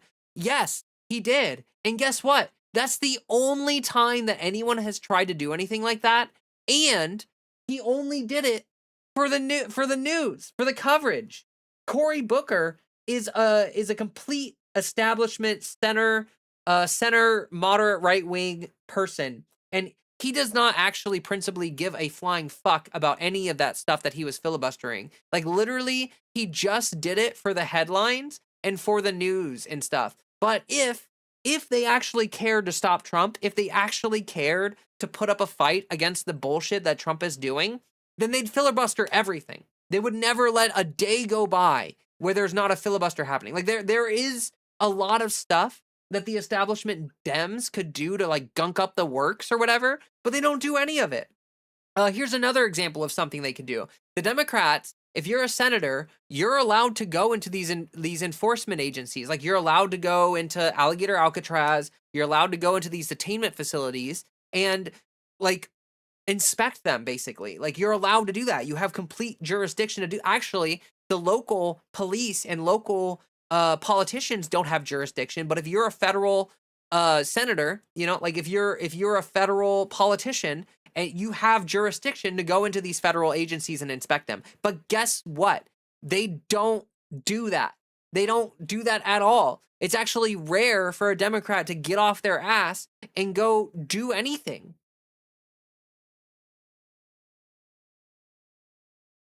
The amount of times both sides have tried to get rid of the filibuster is ridiculous. Yeah, but like the establishment likes that the filibuster exists. Like the establishment would prefer the filibuster to exist because it continues this deadlock. Like nothing can really get done with the filibuster in effect. Except for when the Dems lose and they capitulate to the right wing for no fucking reason. Then they can get their agenda through. But when the Democrats win, the Republicans filibuster literally everything. Part of the performance, yeah. All centrist Democrat resistance is kayfabe. Corporate Dems and Republicans have the same exact donors and bosses. Exactly. Corporate Dems and Republicans are bought by the same billionaires, and they are in the same bed. They are paid by the same people. They have the same exact goals. They just represent themselves in two different ways. So if you're a Republican, then like technically you should be totally happy with the way the Democrats are doing everything. Like the Democrats basically handed Trump the presidency, and they've done virtually nothing to stand in his way. So like John or whatever, if you are in favor of the Republicans, which it kind of sounds like you're arguing in favor for the Trump administration, then like you should be thrilled that the Democrats are basically just another right-wing party, because that essentially means that the right wing is just in power all the time. Like there really has never been a true leftist president. There is no true leftist party. Everything is center right or alt right. The MAGA party is alt right. The Democratic Party is center right. And the Progressive Party the progressive leftists have absolutely no representation in politics. Now, maybe that'll change in the midterms, but it sure doesn't seem like it. Well, I mean, I don't know. I don't want to try to predict the future. I really hope that that does change. I think we have a few maybe decent people in office, mostly like grassroots Democrats. Yeah, no, there are a couple good people, but like there's not enough of them for them to be able to do anything. The DNC and the Democratic Party overall, oh gosh, completely overpowers them. And then there's the fact that leadership, you know, is completely fucked. Like Democratic leadership is like Nancy Pelosi, Chuck Schumer, Hakeem Jeffries. Like, are you kidding me? These people are like the most disgusting, like, they are not our allies.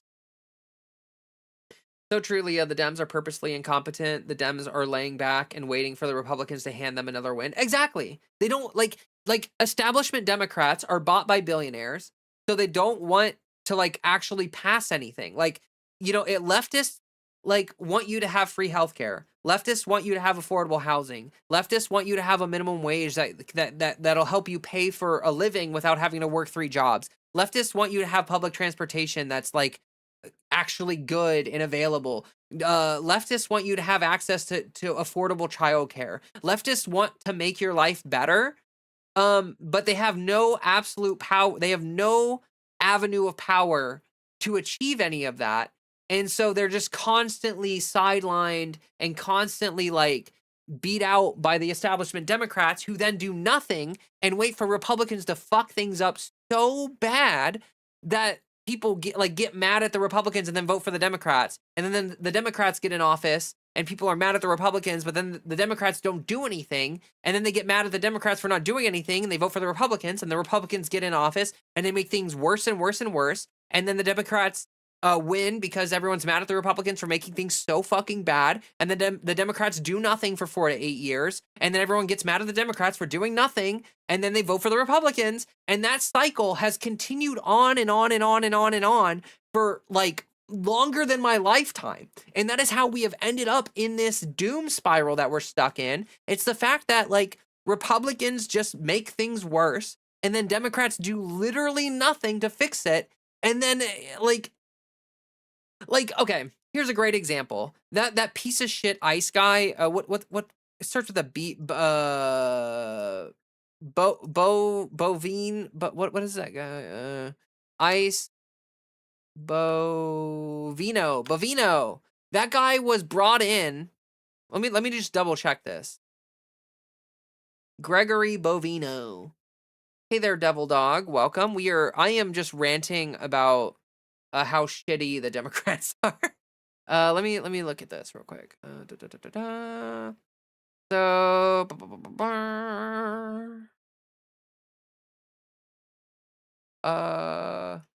where is it? So Bovino was put into office before Obama's term, I'm pretty sure. Early career. I just want to check this.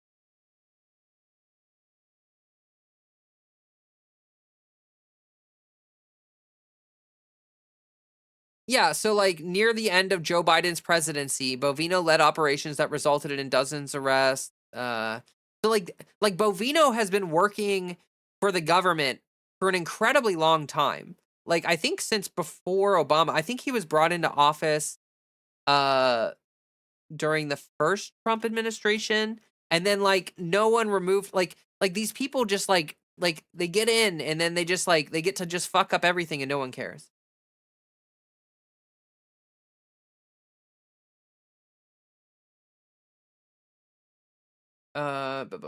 Having a functioning legislature that works for the people would be better for the taxpayer, the working folk, and even the homeless and the minorities. As a white person, like here's the thing that people don't understand is that like leftists want to make everyone's life better.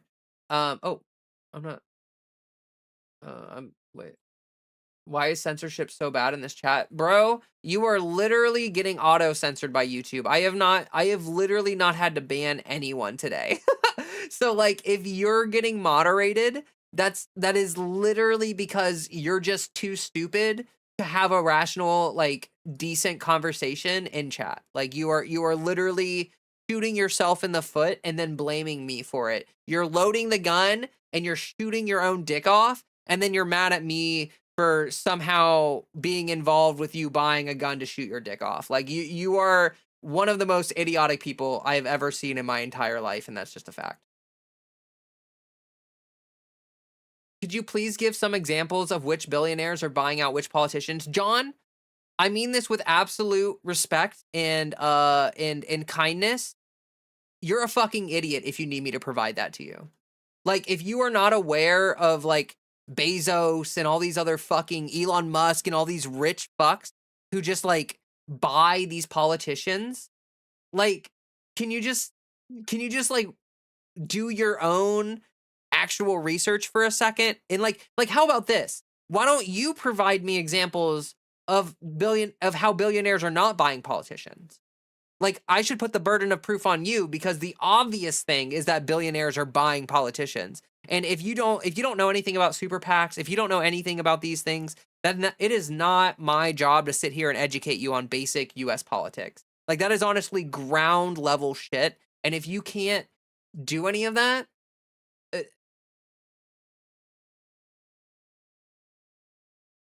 no, it's because YouTube censors anything they don't want you saying. Yeah, sure, whatever. Oh my gosh, you're such a victim. Oh no. Poor you. I mean, you're saying a lot of things in chat right now that's clearly not getting censored. So, billionaires are the reason why we're being censored. Actually, yeah, that is true. All social media and all of these, like YouTube and Twitch and Twitter and Instagram and Facebook, all of those are run by billionaires, and they get to decide what flies and what doesn't fly. You can't prove a negative. Sure, billionaires donate to charities and whatnot, but so do regular people. Is there a cutoff of net worth where someone can't donate to what they see as a worthy cause? Holy shit, John. I'm sorry. Are do you not read the news? Do you not pay attention? I'm sorry, but if in this late date of 2026 you are unaware of how much economically billionaires are involved in politics, then like holy shit, you need to get out from the rock you're living under and join the real world. I'm sorry. That's just like it's just like there have been multiple campaigns in recent history that have literally been funded primarily by one billionaire, Elon Musk, who these are elections where the most money has been spent ever in all of politics, and it's coming directly from billionaires. Directly from billionaire, and not even they're not even hiding it. It's not even a secret. It's not like this is some big leftist delusion or something. This is literally just basic facts of our politics, is that these billionaires are contributing insane amounts of money to the politicians that side with them and their lobbyists, and that's just ground floor. If you can't recognize that, or if you think that that's if you think you're trying to gotcha me, then holy shit. Have you ever donated to a worthy cause? Yeah. I used to donate to the National Forest Foundation and some other organizations that help with climate disaster and other things like that. I've definitely donated money before. I can't afford to right now because unfortunately I don't make a lot of money doing what I'm doing right now, so I can barely afford to live. But if I ended up making more money on YouTube instead of spending it on a mansion or whatever, I would spend it on the Trevor Project or something like that. Do you mind disclosing how much you donated? Probably under $1,000. John, the most money I used to make when I worked in food service, I made $32,000 a year. I am not some rich bitch donating yeah, I'm actually, guys, I don't know if you're aware, but I'm a secret billionaire and I actually donate $7 trillion a year to establishment Democrats. Yeah, you caught me. You got me. Here I am. Oh no. Don't answer financial questions. Oh no, it's fine. I you know what I mean? Do you think there's a cutoff in how much someone can donate without buying a service? I think that you should not be allowed to donate. Hot take here. I don't think you should be allowed to donate millions of dollars to a political campaign. I don't think that you should be allowed to do that. I know that's so controversial, but it creates outsized power for one individual. Why should Elon Musk have so much power to dictate elections when he's just an idiot? He's just a fucking buffoon, and he just so happens to be rich. Money should not give you outsized power in elections and in politics. You know what I mean? I believe in democracy, and I think that people should get a vote in things, and then they shouldn't Jesus Christ. Arrest them billionaires and lock them bad people up. Then let's see where and who you work for. Devil Dog, you're a fucking idiot. I'm sorry. You if you think that me, a 17,000 subscriber YouTube channel, is somehow bought by leftist billionaires, you're just stupid. There is not money on the left. All the money is on the right. If you want to see people that are bought, Go look at Candace Owens. Go look at Ben Shapiro. Go look at Matt Walsh. Go look at Asmongold. Go look at literally any of these right-wing commentators, because they are receiving millions of dollars from backroom deals with billionaires. And I'm sitting here and the Democrats don't even want to touch me. Like, they don't even want anything to do with me because I criticize Israel. Like, let's be so fucking for real right now.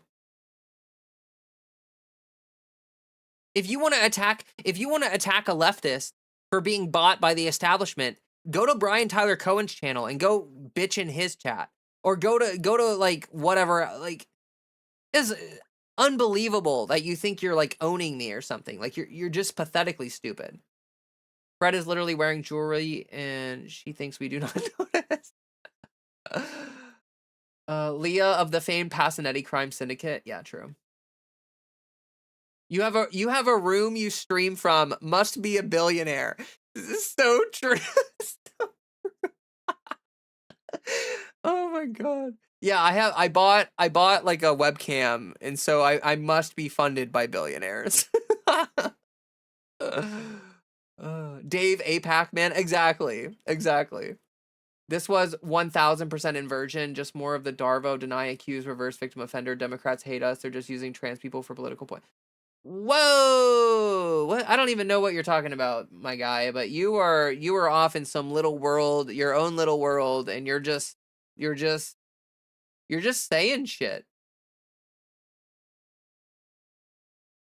You're just saying shit. Leah, when I worked for a major retailer corporate HQ, every interaction with the rich CEO was like pulling my eyes out with an olive fork. It was infuriating how stupid yet somehow wealthy he was. No, I relate to that. I worked for one company, like I worked in food service primarily, right? Like, throughout my years of working. And, like, I worked for one company. I worked for Panda Express for a year, right? And like, some of the people that are higher up in Panda Express are obviously millionaires. Like, there's a lot of millionaires in Panda, actually. And they're like the most insufferable people that I've ever met in my life. Like, so infuriating and so, oh my god. Hi, I'm French, and we have regulations to limit the funding of parties and elections by billionaires. Hey, thank you for contributing to the conversation. Welcome to Twitch chat. And yeah, I wish we had campaign finance laws. Like, I wish we had limits on how much you're able to donate to campaigns. I wish we were able to get PACs and super PACs and stuff out of politics, because that is just runaway capitalism. And I wish we were able to end political lobbying by corporations and billionaires in Washington, so that we could pass legislation that would help the average American citizen rather than help corporations. Like, over the past 20, 30, 40, 50, 60 years, the American legislative body has been completely bought by corporate interests. And so, like, they don't care about me, or they don't care about you, John, or you, Devil Dog. They don't give a flying fuck about you, or whether you can survive, or whether you can get through life. Like, they care about corporations and making sure that they can deregulate so that they can poison our water and make a couple extra $1 million to put into their bunker while they watch the world burn. Hi, gay, I'm trans. Nice. Democrats play good cop while Republicans play bad cop. Then they work together behind our backs to ratchet our rights away. The two-party system is designed to keep us divided for profit. Hey, you actually said something there that makes good sense. You actually said something there that's right. That's true. The Democratic Party and the Republican Party they exist hand in hand to try to disenfranchise the American population from actually getting anything that would be good for America. Like, we should all have healthcare. Like, you should have free healthcare, or at least extremely affordable healthcare. We should have free or affordable college. We should have affordable housing. We should have like access to like food and good food, and not have food deserts. We should have access to these are all like common sense things. But like the Republicans and the Democrats, they play id poll stuff, and they just use distraction tactics to try to prevent people from realizing that the billionaires control everything and that they just want us to suffer. To be fair, Hassan Piker is a multimillionaire, and I'm going out on a limb and assume you think he's a bona fide leftist. Also, would you mind not calling me an idiot? Just so we can actually work towards an actual understanding and compromise and come out for the better of a discussion. Well, I'm sorry, but like some of the things you're saying come across as someone who like knows literally nothing about politics, and you're asking me these questions as if you're trying to lead me down some kind of road where you think you're gonna get me in a gotcha or something. And so here, let me just be completely honest with you. I think that it's not very cool of Hassan to be as rich as he is, and I think that it would be better if he like used that money to like, I don't know, donate a bunch of it to the Trevor Project or donate a bunch of it to any kind of like anything that would help the country. Like I think that like, you know, he's a bit extravagantly wealthy, and I think that's kind of gross. Um is he like a bona fide leftist? I think that Hassan is like baby's first leftist. Like, I think that Hassan is the kind of leftist that a lot of people listen to when they don't know any other leftist. That is just a Democrat wish. Give me everything. Devil Dog, the Democrats don't want to give you anything. Have you heard any Democrat talk about universal health care? Have you heard any Democrat talk about affordable housing? Also, these are things that other countries just do. Like, you live in a society that has trained you to think that you don't deserve the basic necessities of life.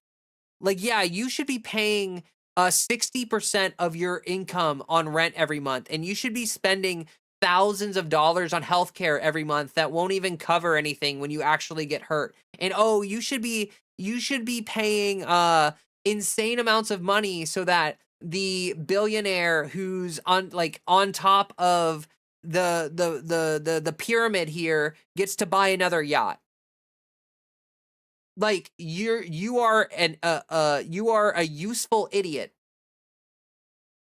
and I hope that you learn that someday. Well, are other nations the world's foremost power? No, because they don't spend all their money on the fucking military industrial complex. The only reason why we have such a death grip on world power is because we spend so much money on our defense. Like, if we spent money on our population, it wouldn't fucking matter if we were like the most violent country in the history of the world or whatever. Like, you're oh my god. Oh. And also, like, we are about to lose that shit. If you think America is going to continue as the world's prime superpower into the future, I got a bridge to sell you, because China is going to eat our ass for dinner. Like, they are set up for success in the future, and we are set up to completely fail as a nation if things keep going the way they're going. Like, okay. I'm sorry, I'm hyper fixating on the right wingers who are chatting. It is rough seeing some of the voices rising to the top. I just saw Dean Withers' Jubilee thing. His takes are pretty weak. Yeah, and that's sort of like the nature of power, right? It's like a lot of the people who seek power don't necessarily have the best intentions. Like, a lot of people who seek power are in it for the money, or they're in it for the fame, or they're in it for like not so great reasons. And people that want to make things better are usually the kind of people who don't like insatiably search for power and money. Oh my gosh, also thank you so much for Dadzilla for the $5. I'm so sorry I didn't see this. Thank you so much for the $5. And Mackenzie, thank you so much for the $5. That really means that, like I said, I have to like max out one of my credit cards because I took my car in, and like it's gonna be expensive to get all the work done, and I'm like kind of freaking out about it because it's like it's like a lot of money, and it's really scary. So all the little donations really do help. They do make a big difference. So thank you all so much, and thank you all for liking the stream and for being engaged here. I got my link tree pinned in both chats. So if you want to check out my other social medias, I would really appreciate that. The US is a system of institutionalized psychopathic abuse and automated class genocide. I would agree with that.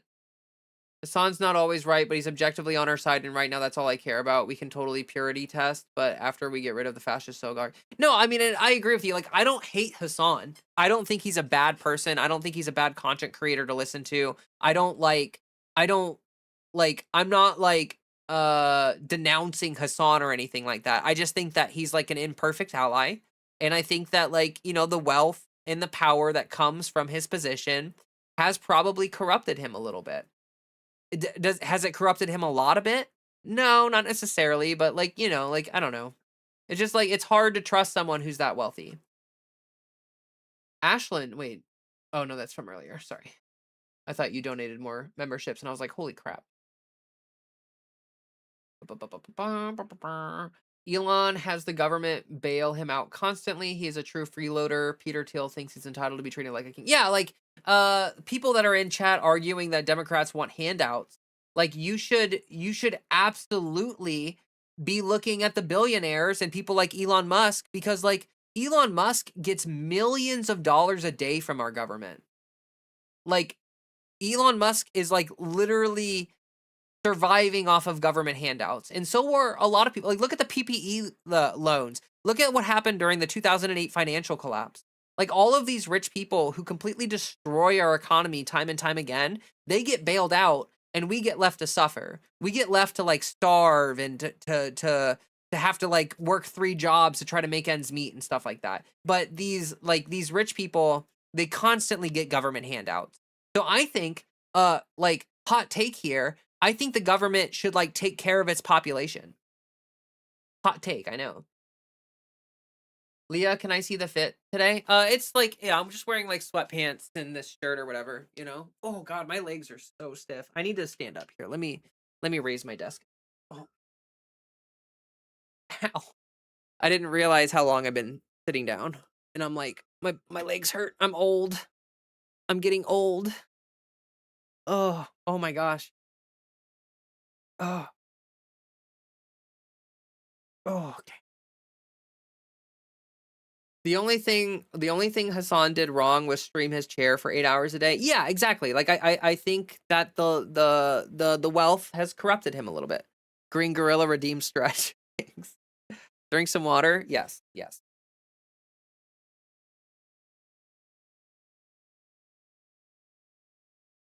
Fun fact about the GFC, many economists believe it all started when David Bowie turned his catalog in junk bonds. Interesting. Ow. You like the shirt? Thanks. I don't even view myself as leftist really, but public goods and practical compassion just makes sense. That is a trap that the left has fallen into in the past. We saw this with the Green Party also. When it comes down to voting, we are in a binary government system. We have to play within the rules until the rules are changed. I mean, you can vote for who you want in the primaries to try to do that, but once it comes to the general, you are just as much voting against the candidates you don't want, and then spend the rest of your political energy discussing platforms and issues when they maybe. Yeah, like I agree that the system Viking is set up in such a way that like we can't really. Also, Cozy Brews, thank you so much for the follow. I really appreciate that. I would agree that the system is set up in such a way that like we don't have the ability to vote in good candidates because the system has like pre-selected like the worst kind of people to be like the ones who like the establishment clearly prefers establishment people. It's really hard to get some, like, I mean, just look at Mamdani. Look at how hard the establishment fought Mamdani until the very second that like until the last second they were like rabidly fighting against him because they could see the writing on the wall that he's actually like a good politician and he actually wants to do things for people. But yeah, no, I agree that the systems are set up against us in that way. And like it's going to take a lot of effort to kind of like we have to get enough people into office so that we can change the systems that prevent good people from getting in office, basically. Like the like electoral college. Like the electoral college is a toxic system. It's like the two-party system is absolutely dog shit. And like we should be allowed to have alternative parties. Like if you're a Republican and you're not MAGA, I bet life feels pretty shitty for you right now because you feel like you're tied to that wagon, right? Like if you're a Republican and you're not MAGA, well, like, if you don't want leftism, or if you don't think leftists are, you know what I mean? And like leftists don't have any representation either. It's like you have to hitch your wagon to whatever's available, and the system prevents or presents things that are not good for anybody.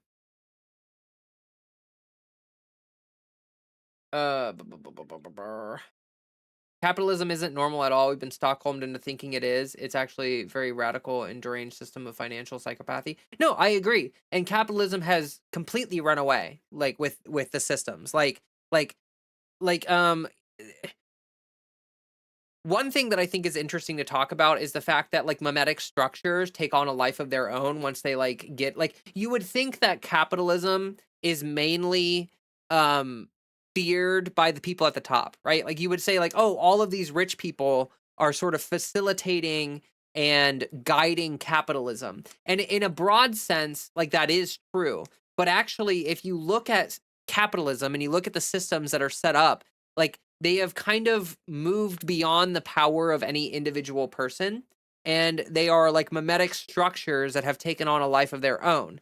And so like like capitalism is a runaway system where like no individual corporate CEO, whatever, has any power to stop it. And as a matter of fact, a lot of CEOs are trapped by the very capitalistic systems that trap the rest of us. They're just trapped at the top instead of trapped at the bottom. And I'm not saying that that's like, I'm not saying, whoa, the CEO, or like, have a lot of sympathy for the CEO. I'm just saying that like a lot of people tend to think that like we could just wake up one day and all the rich people could just be like, whoa, we're gonna just drop this capitalism shit and like do something different. But it actually kind of doesn't work that way. Like we need um we would need to create societal level changes to the mimetic structure of capitalism in order to shift the direction that it's moving in. And stuff like that is slow moving. It's hard to implement. It's hard to do. And it's like it's why we feel like we're tied to the sinking ship, because it's not that easy to pivot. And it's not really up to one individual person to do that. It's something that as a society overall we would have to do. As long as average folk or owe more than they own, the system maintains. Right. Owe more than they earned. Right. Thank you for making your content and doing everything you do. You are so incredibly awesome. Oh, thank you, Jenny. I really appreciate that. That means a lot. Appreciate that. In What Is to Be Done, the consciousness of the social democrats, Lenin writes about what happens when people become complacent in capitalism and no longer care about the issues that affected them before. Leah, I have a book recommendation for you. Revolutionary Suicide by Huey Newton, General Secretary of the Black Panther Party in the 60s. Oh, that sounds like a good one. Here, let me write that down. Revolutionary Suicide. Thanks for the recommendation. Only method of having rich people waking up and doing that is mass hypnosis, right? And it's scary. Yeah. No, it is scary that we feel like we're tied to this late stage capitalism thing. It's frustrating. Because like it's not working, like even the rich people, right? Like I think a lot of rich people live have a higher quality of life than other people. But like one thing that people, and again, I'm not saying woe is the billionaire or whatever, but like if you're insanely wealthy, you were like tied to your wealth in a way, in a weird way. Like you become kind of like a slave to your wealth. Like if you're a CEO, like yes, you can take a lot of vacation time, and yes, you make a bunch of money, and yes, you probably have a huge house, but like your cost of living has ballooned to the point where like you're stuck in the system because you can't, like, if you stop being a CEO, you're just going to go bankrupt, and you're going to have to sell your insanely huge house, and you're going to have to like your whole life is going to completely collapse around you. And so these people feel like kind of like stuck in that. And like like personally, like that's why I wouldn't want to be insanely wealthy like that. Like because like it screams of loneliness. Yeah, no, it's like rich people are like these like lonely psychopaths who just like they don't know what to do to like they don't know what to do to like make life actually fulfilling for themselves, and so they keep chasing money, and money never fills that hole, but they just keep chasing it anyway. And it sort of just like creates a system that like you you never win, but you can never stop doing it. Uh, that's why they commodify housing and make transportation a luxury. Imagine being that rich, but still spending most of your time on ketamine, cocaine, or getting high on your own son's blood. No, and that's because, like, yeah, the money's not making these people happy. Like, if anything, the money's making these people miserable. Um, and yet they don't realize that, insane wealth is like actually the thing that's the albatross around their neck or whatever.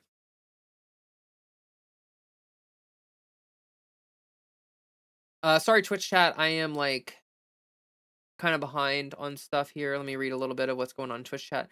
The two-party system, I think, is just inherently undemocratic and not conductive or conducive to compromise because there's not really an impetus to do so. I would agree with that, John.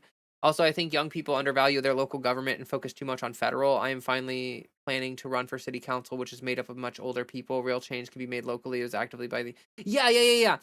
See you Viking. That's actually a really good point, and that is something that I've advocated for a lot on my channel. Like, I think that genuinely speaking, I think leftists tend to like look at the broader state of affairs in the world and we get like discouraged and we're like, wow, leftists don't have any power and like there's no avenue for improvement or betterment of things. But actually, like, the federal systems are completely fucked right now. Like, the federal systems are like inherently gridlocked and can't do anything really.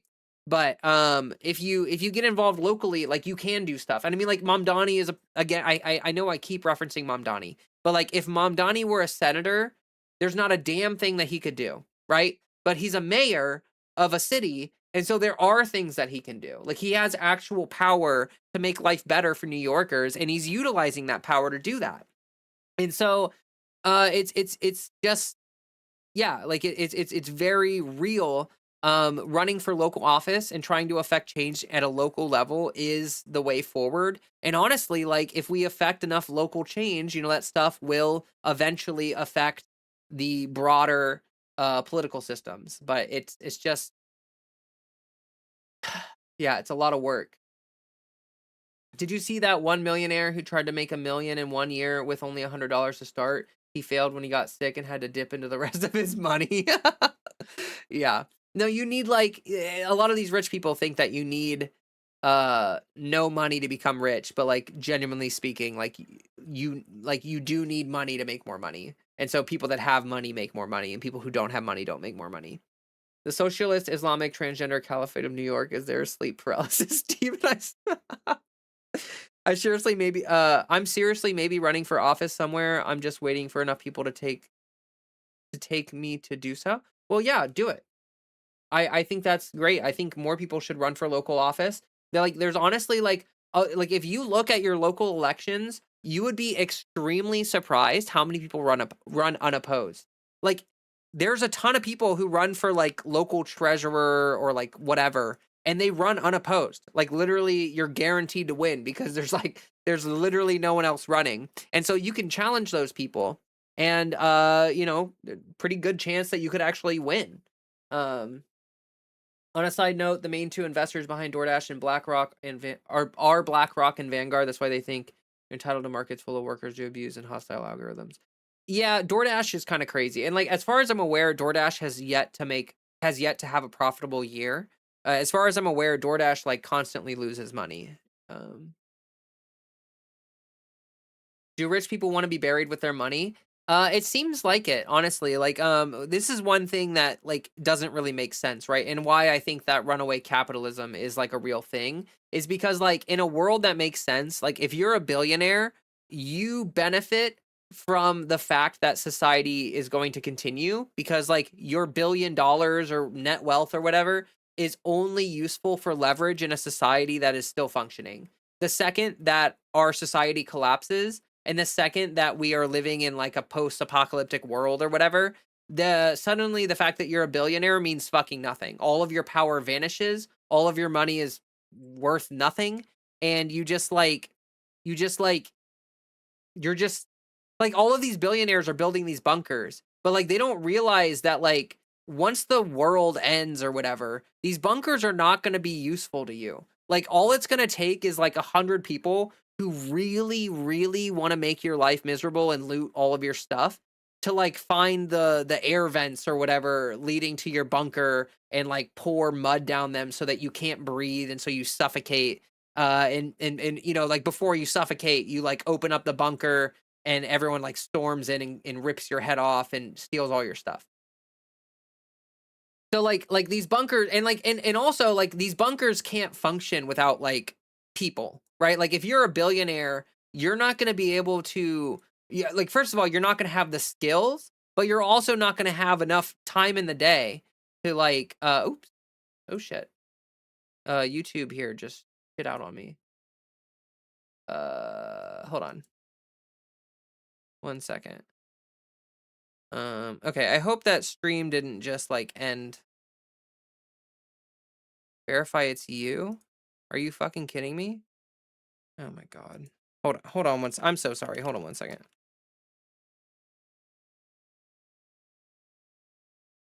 YouTube is being extremely stupid.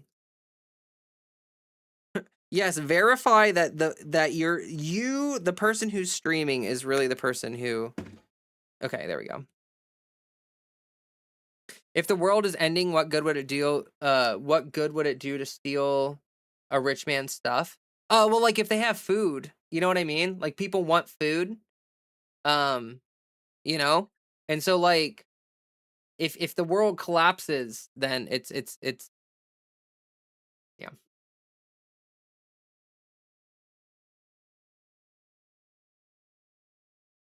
There are downsides to a multi-party system as well. That isn't the problem. The problem is the corruption in the government incentivizes the elected to represent the wealthy and others. No, I agree with you. Like having a multi-party system is like only one facet of that. Like we have to ban, like we need to ban money in politics. Like honestly, I think the two things that our country needs is to ban money in politics so that like rich people don't have outsized power to lobby for corporations and all these other things so that like we actually have a representative democracy. And then we also need um shit. Oh, we also need a progressive taxation system so that we can have money to do the things that we need to do to make the country like take care of its people, basically. And honestly, like we don't even need that much of a progressive taxation system. Like we could take $100 billion from the military budget, and they would still get over $1 trillion a year, and we would be able to like end hunger in our country and be able to do uh stuff. Like we would be able to like actually fix a lot of shit. Are you making a plan for when you run out of food? I've been telling people that like due to the Iran war and everything, like you should be very much considering buying some bulk dry food. Like you should buy some bulk rice and bulk beans and bulk lentils and bulk whatever because like um I'm pretty sure we're gonna hit some pretty horrible economic walls that are gonna like there's a chance that things are just gonna get really bad. Like a good chance too. YouTube has been fucking with me all night. Yeah, yeah. Didn't you all hear the Senate passed a bill breaking up BlackRock and now they'll only be able to own 350 properties each? uh,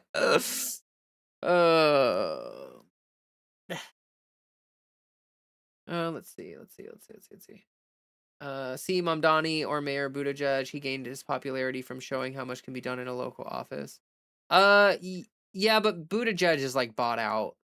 Minnesota had a crazy lady almost win. Just look at Marisa Simonetti. She placed second. Look up her story. Local races are winnable. Yeah, local races are winnable. BlackRock and Vanguard get insanely bad raps for basically. Oh my god, BlackRock is like objectively evil. They don't want to be buried with it. They want to take their family royalty. The 1% of the new global royals, lasting fame and comfort.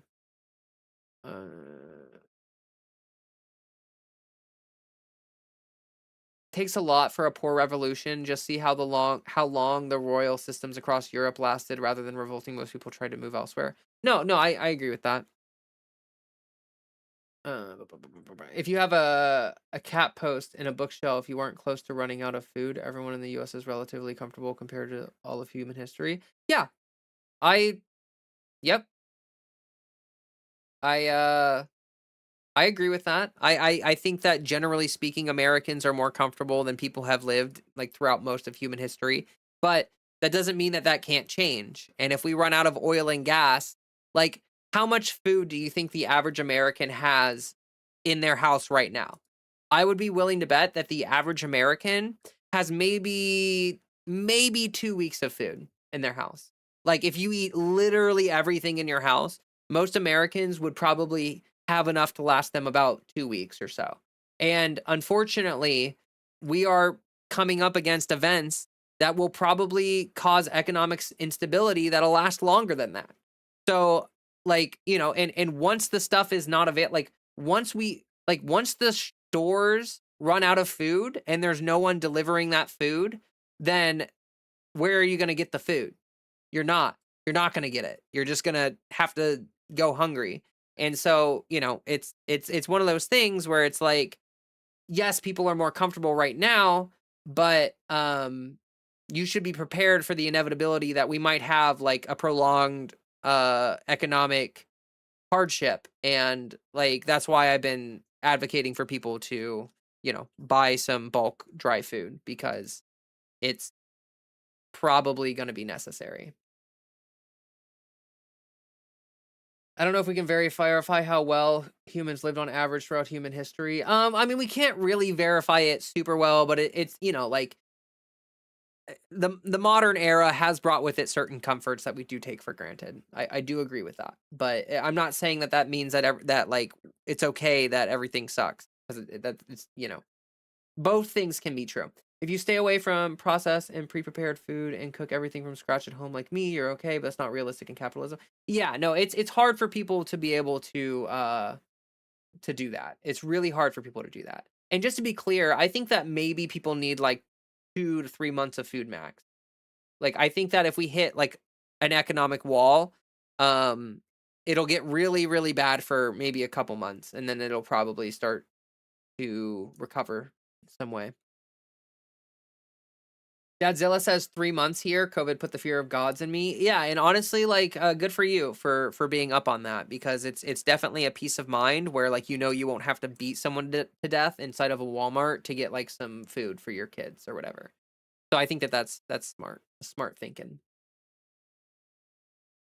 Strategic Petroleum Reserve is down to less than a 4 week supply. Yes, and Trump admitted that out loud recently. He said literally like here in about 4 weeks we're going to run out of oil, which is like guys, like that's really bad. Really bad. Um don't forget to get some water. Yes, also get some back stock of water for sure. For sure, for sure. Or if you're, get like a filtration system that works like outside of, like get something where you can filter large amounts of water to be clean drinking water, and then you don't need to you should backstop some clean water, but you don't necessarily need to as much if you have a filtration device that will allow you to get water from whatever other source.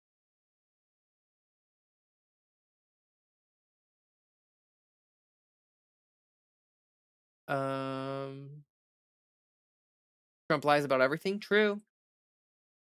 The problem is we need fertilizer from the strait, and our oil stocks aren't as plentiful as we once believed. Yeah, we're almost out of our strategic reserve. It's not even enough to like, you know, um, it's not enough to really like do anything anyway against the things that are happening. Um, so that's pretty unfortunate. Also like I'm seeing estimates, guys. Like I'm seeing estimates that like even if the strait were to open up today, next year food inflation is going to be like at least 20%. Like food is going to go up at least 20% next year. And probably more like 30%. And that's like horrific. Like that is not doable. Dawn says, I'm not doing any of this shit. I'll just take it as it comes and do whatever as it comes up. Dawn, I mean this with respect. Like that is That is like the definition of reactionary. That is like literally what it means to be reactionary, is to just like wait until it's already too late and then take action. Like the people that suffer the most throughout human history are the people who are not paying attention to what's happening. And then suddenly the Great Depression hits, or suddenly the recession hits, or suddenly whatever hits. And like, and because you're like not aware of it, you go like, oh shit, economic collapse is right on the edge, and then you go to the store to try to buy food to be prepared for that, but it's already too late because the food's sold out and the supply lines have collapsed. Like if you wait until it happens, it's too late. Like you have to be buying the stuff, the food now. You have to get the dry food now, or else it's going to be too late by the time you realize that we're fucked. It's tofu time. Give me all the soybeans. Yes. The inflation is weaponized because while it hurts us, it hurts other nations with smaller GOPs or GDPs exponentially more. So it's actually an attack on the world. Yeah, yeah, yeah. Every tax, I mean, like honestly, like the world is suffering massively with the Iran war and everything that's going on with the Iran war. Like there are countries that are like rationing fuel right now. There are countries that like went down to a 4-day work week because they literally cannot, they do not have enough fuel to keep their economy running at the same level that it was before. Like we are being uniquely shielded from the consequences of our own actions, but that can only last so long. Like that can only go on for so long before it's just the end of it or whatever. I'm fine with it being too late. If I starve or whatever, it is what it is. Well, Don, that makes me sad. That makes me sad, honestly. Like I'm here, like you're watching the live stream where we're talking about how this could be potentially horrific for the country and for everybody. And I really, like, you're in the unique position to like do something about it. And if you choose not to, like, it's like you're like literally walking into traffic and just like closing your eyes and just hoping. And like, I'm sorry, but like, it's not that hard to like buy bulk dry food. I mean, we were talking about earlier how like Costco has like 20 pounds of white rice for like 10-15 bucks or something like that. It's not that hard. Like you already go grocery shopping. When you go grocery shopping, just buy some extra dry food. That is like literally it. Dry beans instead of canned, garden, stretch meat with bread and starch. Yeah, yeah. Yeah, definitely dry food is better than canned food for sure. Um, but make sure that make sure you have a good environment to store that dry food. Like you want to make sure that you don't keep it in a humid area or anything like that. Those things also taste better. Yeah, canned food sucks. Canned food is just like dog shit. It's got so much preservatives in it. It's like sitting in some gross shit. If everyone is starving and the situation is that dire, I don't care anymore. Well, like, okay, if you just don't want to live anymore, then like there's nothing that I can say to make you want to live. But like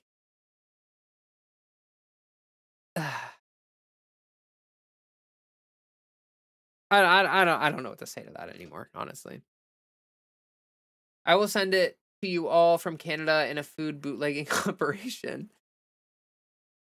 It's so versatile. I think it's interesting how tofu versus graham crackers and cornflakes came about. Old timey Presbyterians would have gone crazy. Oh, interesting. I don't know much about that actually. I'm gonna have to look that up. Get some rice and beans.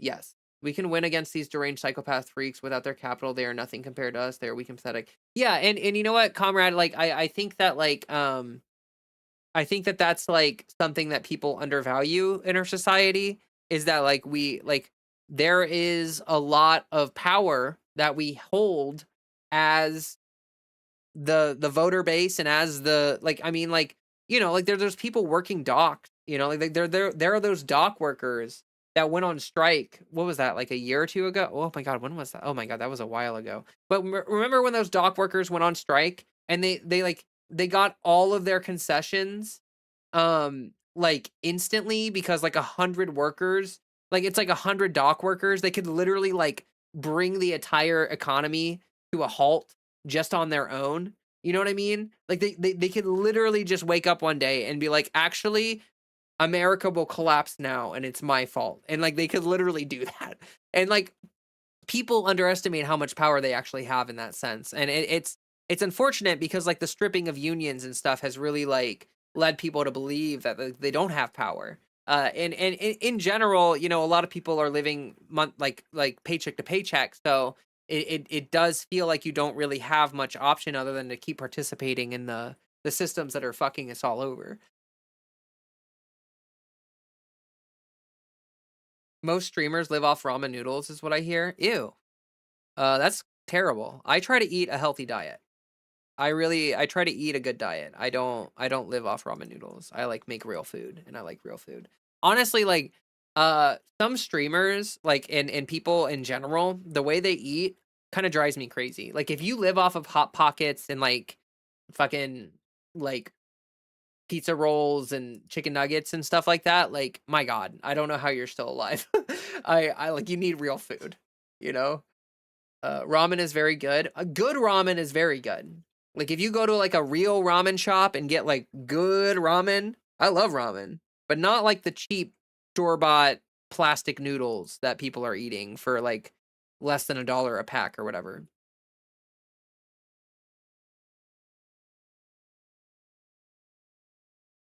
I cook my beans from dry. I just soak them overnight. I cook them with baking soda to cook them faster. It's not as hard as it sounds. No, no, it's cooking dry food is like extremely easy. So easy. So easy.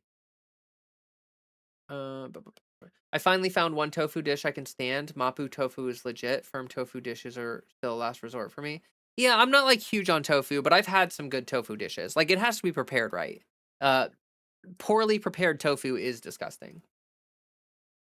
ESG is the basic idea that it makes sense to consider the environmental and societal implications of your actions and that those will affect you as well.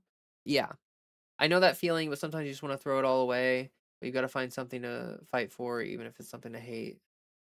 Debt, and this is where I diverge from most leftists in terms of politics. I am all for public goods. I strongly support a public health option. I would never support operating at a deficit. Cheap ramen noodles, not the problem. A shitty broth. See you Viking. I'm a little confused what you mean. So you're saying that like you support public goods and you support public options, but not if it brings us into debt? Is that what you're saying essentially? Is that what I'm getting from what you're saying there? Are like is the thing that are you assuming that most leftists do not want us to go into debt to do these things. Actually, most leftists have plans to pay for everything.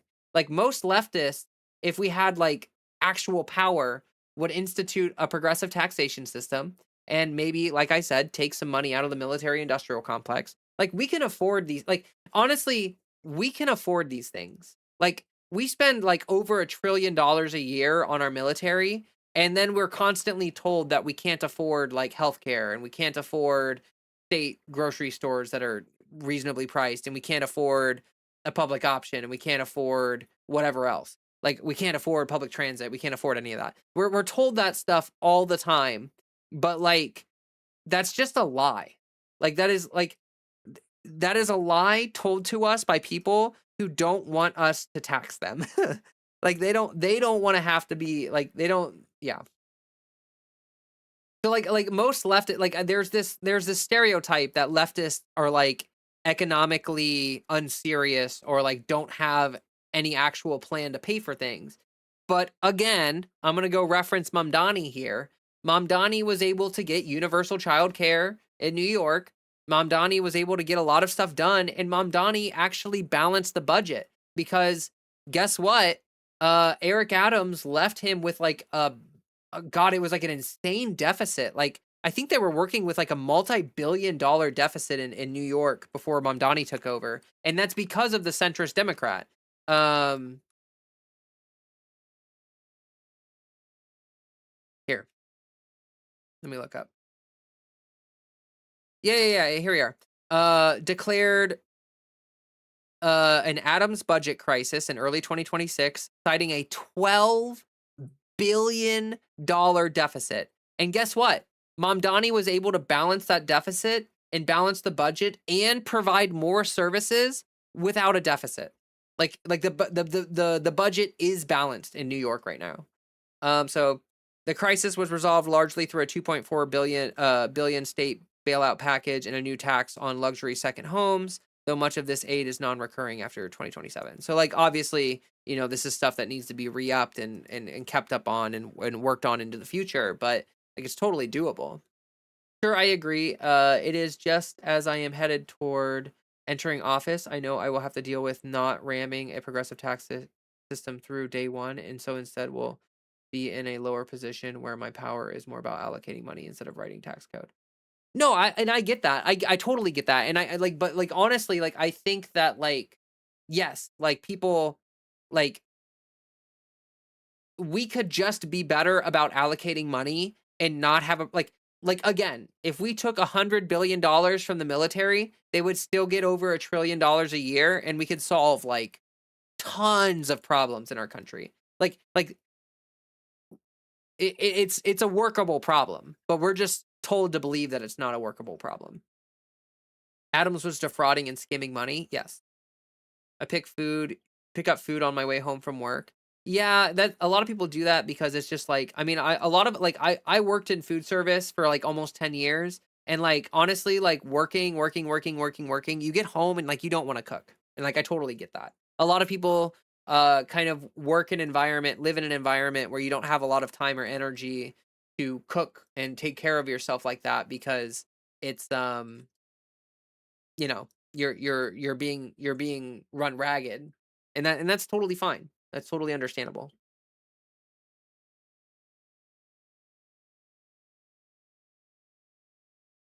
Comfort food kind of assumes that you're burning $2,000 plus a day. 40. Economic prisoner. I read some interesting studies that like apparently, uh, the calories you burn in a day are based primarily out of your basal metabolic rate, and that like there's almost nothing that you can do to change that. Like they looked at like indigenous people and then they looked at like Americans who sit at computers all day and they burned like roughly the same amount of calories, like within 100 or 200 calories. Whereas you would think that like indigenous people that are like, moving around all day and doing manual labor all day and stuff like that, like you would think that they would burn a lot more calories. But it seems like there's some weird thing happening there where we don't really understand um calorie burns and stuff like that. So like there might be some misconceptions about the fact that like people like, oh yeah, if you work out really hard, you can eat 3,000 calories a day. Like I don't know. Yes, I have seen it work at statewide level. Minnesota has done a good job historically of providing a lot of public services within a balanced budget, a public health option prior to Obamacare being passed. Yeah, yeah, yeah. Yeah. I think there are good examples of it in the country.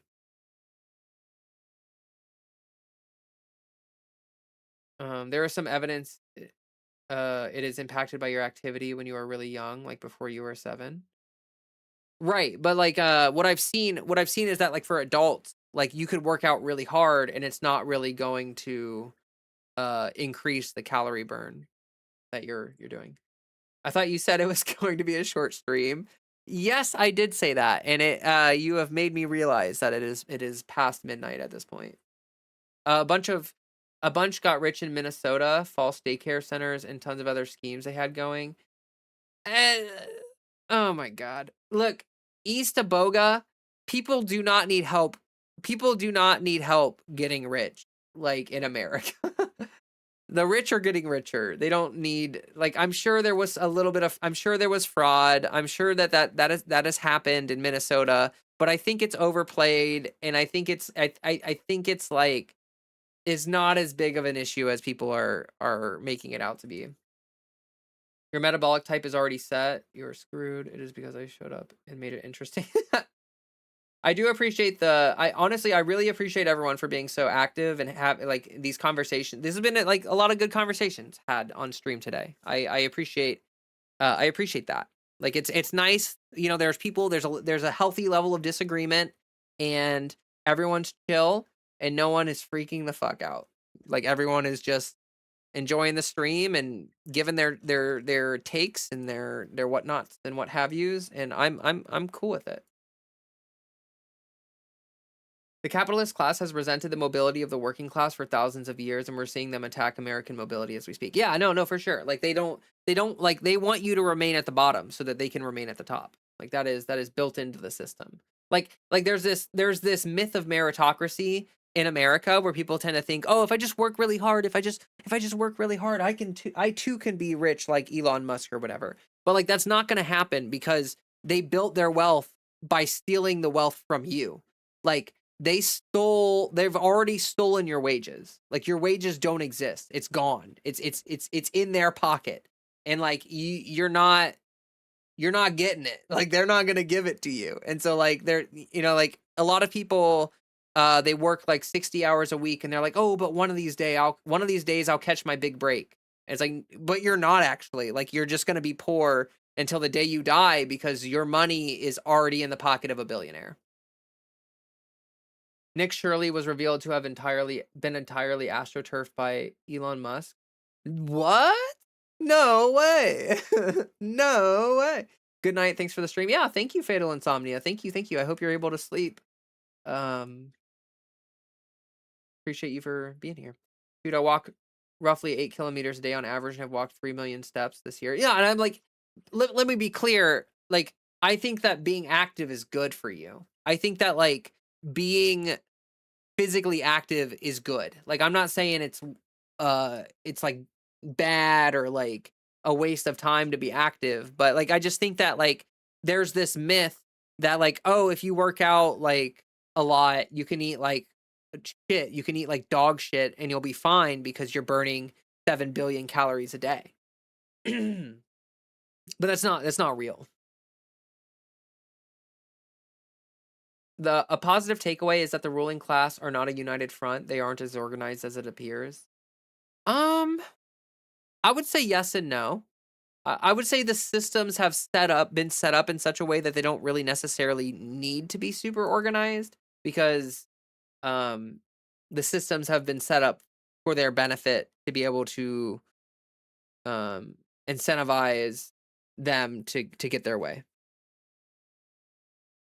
What about Fuentes? Whose money is behind that one? I don't know. I don't know who's funding Fuentes.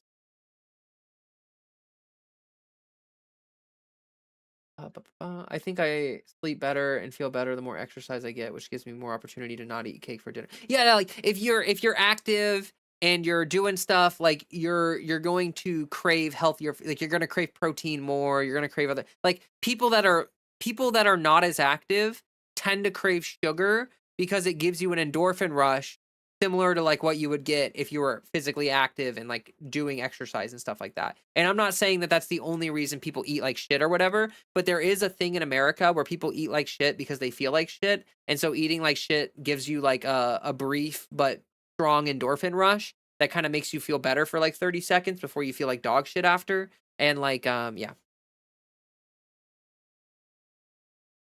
If you could only vote Republican for the rest of your life, but will stop world hunger, would you? That's not Green Gorilla. I mean this with respect. Like that is not a real question. Like that is such a fake. Like that doesn't even make. Like that's not applicable to the real world. And like I don't know. I just don't feel like that's like a really worthwhile thing to entertain.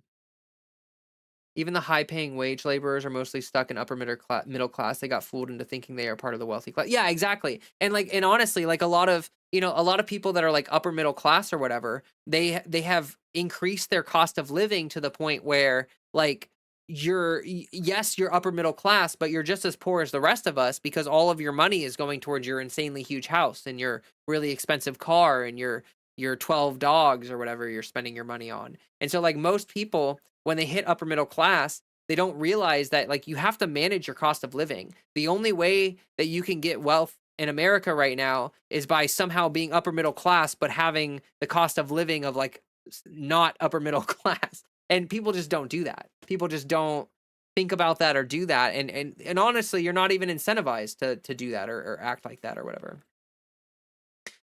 And that's how people get trapped in the system too, is because like yeah, you make $130,000 a year, but then you have like a really expensive mortgage and you have a car payment and you have all this stuff, and it's like if you were to try to get a job that's like better for your life and less like, if you don't want to work all the time or whatever, it's like, okay, well, you better be willing to sell your house and you better be willing to get rid of your car and you better be willing to get rid of everything that you've quote unquote earned up until this point, because it's all built on debt, and it's all built on the fact that you have increased your income to the point where like, you know, yeah, you can barely afford it.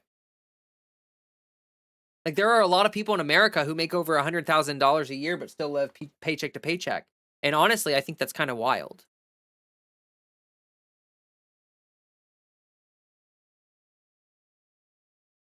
I just hate the news in general because it's not even anything useful. Yeah, we were talking about that. What is that? Kosaka. I'm sorry, I don't know how to say your name.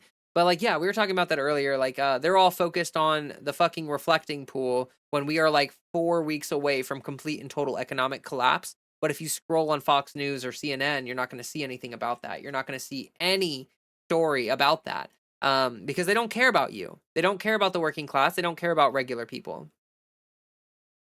It's not the reflecting pool, it's the deflecting pool, everybody. That's what it is. I'm worried they're setting up to blame. Wait, what is this? Sorry. Uh,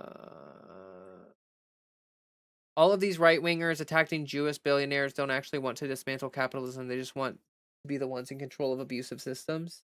I would agree with that. Um, Fuentes is funded by dark money. I would also believe that. Uh, I'm worried they're setting up to blame normal Jewish people for all the stuff they helped IDF and the US government do. Well, so like that's the thing about Israel, is that like if you actually like, it is anti-Semitic to support Israel. And the reason why is because if you support Israel like unabashedly, like Israel is completely tanking people's opinions of the Jewish population across the world. Like it is anti-Semitic to tie the Jewish population to Israel, because then you are saying that all Jewish people are like this genocidal ethno state loving population, and that's just not true. Like there are a lot of Jewish people in America that have a lot of problems with Israel and don't want to be tied directly to what everything Israel does. And so I like, honestly, I think it's anti-Semitic to tie Jewish people to Israel, because Israel does not represent all Jewish people. They just don't. They they represent a very particular subsection of Jewish people, sure. But yeah,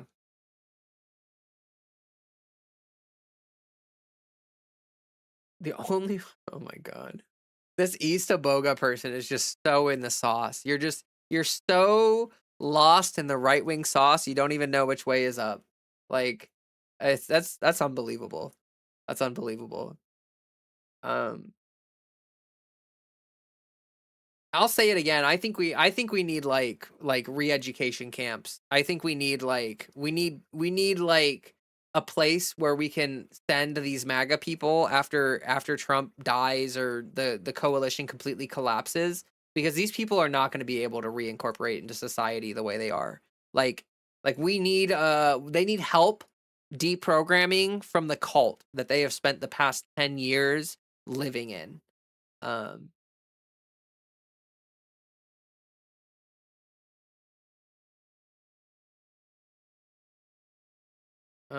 See you later, Dice Mistress. Thank you for being here. Thank you for engaging with chat, and thank you for the good contributions. I hope you have a good one. Yeah, I'm we're gonna gosh, it's been 2.5 hours. I have not eaten dinner. It's like 2:30 in the morning.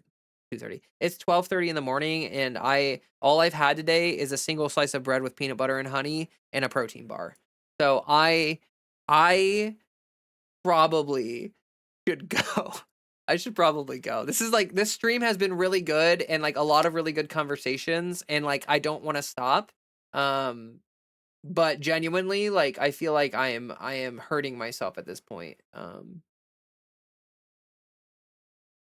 The upper middle class still think the Republicans will give them better economic returns, even though the opposite reality is staring in the face. Actually, Madison, I do have some good news there. I know a number, like, like I'm a millennial. So like I know a lot of boomers and I know a lot of like Gen Xers and I know a lot of people who voted, like I live in Ohio. I know a lot of people who voted for Trump cuz quote unquote taxes. There's a lot of like lifelong Republicans who just vote Republican because they assume that it's going to be better for them economically in terms of taxes, but that's not true.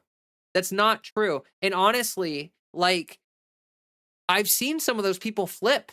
I'm not gonna lie. I'm seeing some lifelong Republican, voted for Trump 3 times, and they like freaking they're like mad at him. And they like don't like I know some people that are like that like genuinely are gonna vote for Democrats now because like they voted for Trump and they're not seeing the relief that he promised.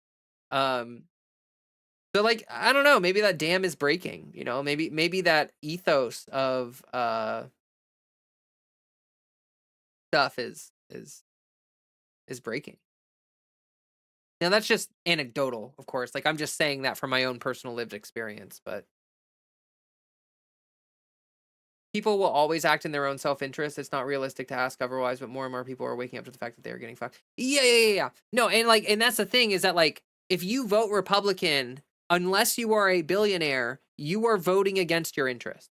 Like if you are voting Republican, unless you're like Elon Musk, unless you are a rich bitch, you are voting against your interest. And like I do think that people are waking up to that, but the unfortunate reality is that like okay, but where are you going to vote for your interests? Because the Democrats don't care about your interests. The Democrats don't give a fuck about you. And so it's tough because it's like, oh, these people are waking up to the fact that the Republicans actually suck dog shit. They eat dog shit for dinner, but like they don't have anywhere like there's no avenue for that political impetus to like do anything. Tough spot for Jewish people, though. Wanting Israel to exist while wanting it to make different international relation policy, I think, is what most Jewish people want, but they don't want to distance themselves from Israel because of the threat of its non-existence.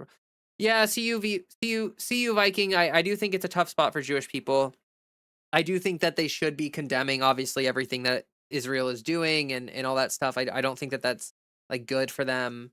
But I understand that it's like is like a lot of Jewish people have very mixed feelings about Israel, and it's like it's definitely it would be irresponsible to pretend otherwise.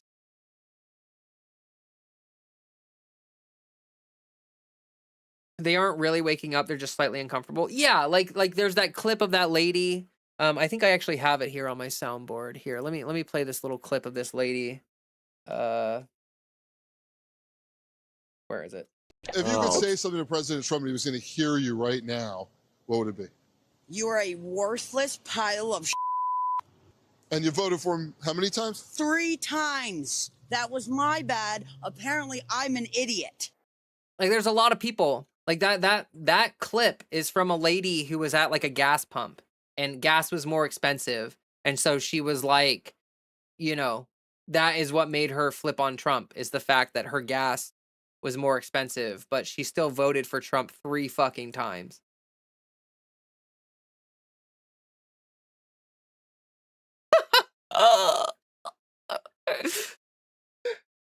Eastaboga says it is safe to say that Republicans will be in office of president, which is not even a real sentence, for the next 10 years.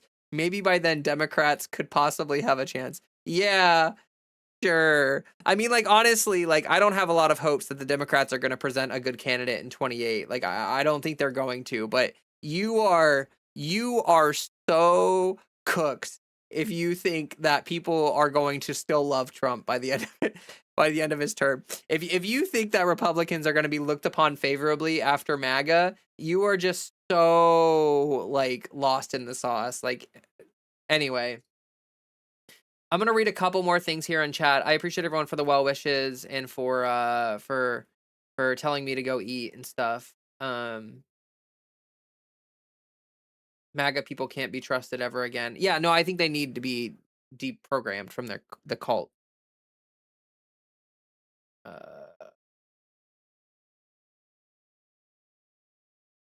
Shimmerglade says, not that I'm trying to correct you. I'm not, but I say Israel in its current formation. Well, but you see, Shimmerglade, Israel has only existed as a genocidal ethno-state. Like, Israel has never existed in a way that isn't inherently genocidal. And so, like, I just don't know what to make of that.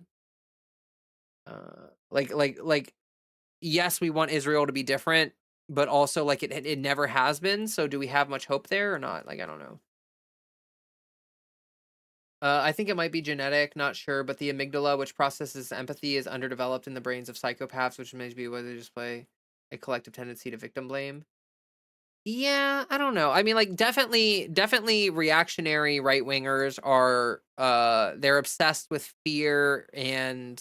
uh, fear and anger. You know, like a lot of right-wing politics is entirely driven by fear and anger. But I don't really know what to make of that, I guess. I'm aware of the Nakba. Okay.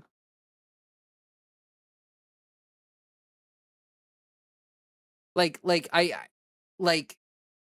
I don't think that I don't think that right wingers are right wingers because of I don't think that there's like I don't think it's like predestination or anything. You know? Is it genetic or developmental though, or is the general I would argue it's probably developmental. Like I think a lot of people have to develop empathy, and I think that our society does not inherently uh encourage people to like capitalism does not like um encourage people to be empathetic towards one another. So you sort of have to go and learn that on your own. And that's what, like, honestly, a lot of people move over to leftism because they like realize that they were just kind of an asshole. And then they're like, oh shit, I don't want to be an asshole. Political views aren't inheritable, but bad habits are. Trump won't name an heir.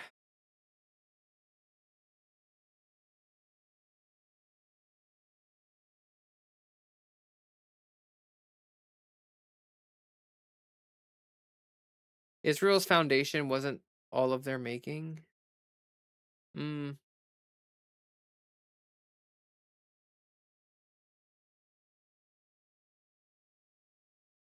Canada seems to be sliding into the American drain. America tends to like, unfortunately, the world tends to like follow America in terms of like what happens here, which is shitty. All right. I said it. I'm gonna actually go this time. I'm sorry if anyone just showed up or if anyone's really enjoying the chat. I'm also enjoying the chat. I'll be back tomorrow. I'll be streaming tomorrow. So just if y'all want to come back tomorrow and watch another stream, that would be lovely. But I am like feeling my brain shut down, and I like definitely need to go eat some food. First time, this was good. Yeah, no, I appreciate you being here. I love when first time chatters show up and like actually contribute a lot to chat. Like that makes me really happy. Thank you to everyone who just showed up and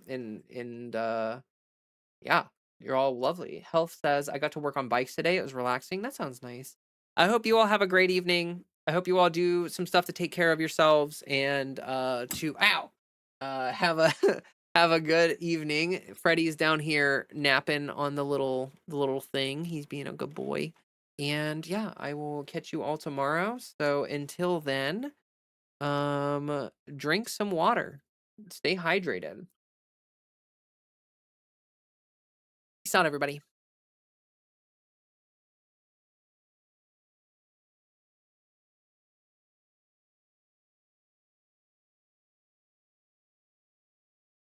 You were made obsolete by our own creation. Indeed. But imagine a giant Joe Rogan pussy right up there, elevated, like a jellyfish. teleported up into Joe Rogan's vagina. How you spell us, right? You spell us, U.S. I just picked that up. Has anyone ever thought of that before? I just picked that up. A couple of days I'm reading and it said us. And I said, If you think about it, us equals US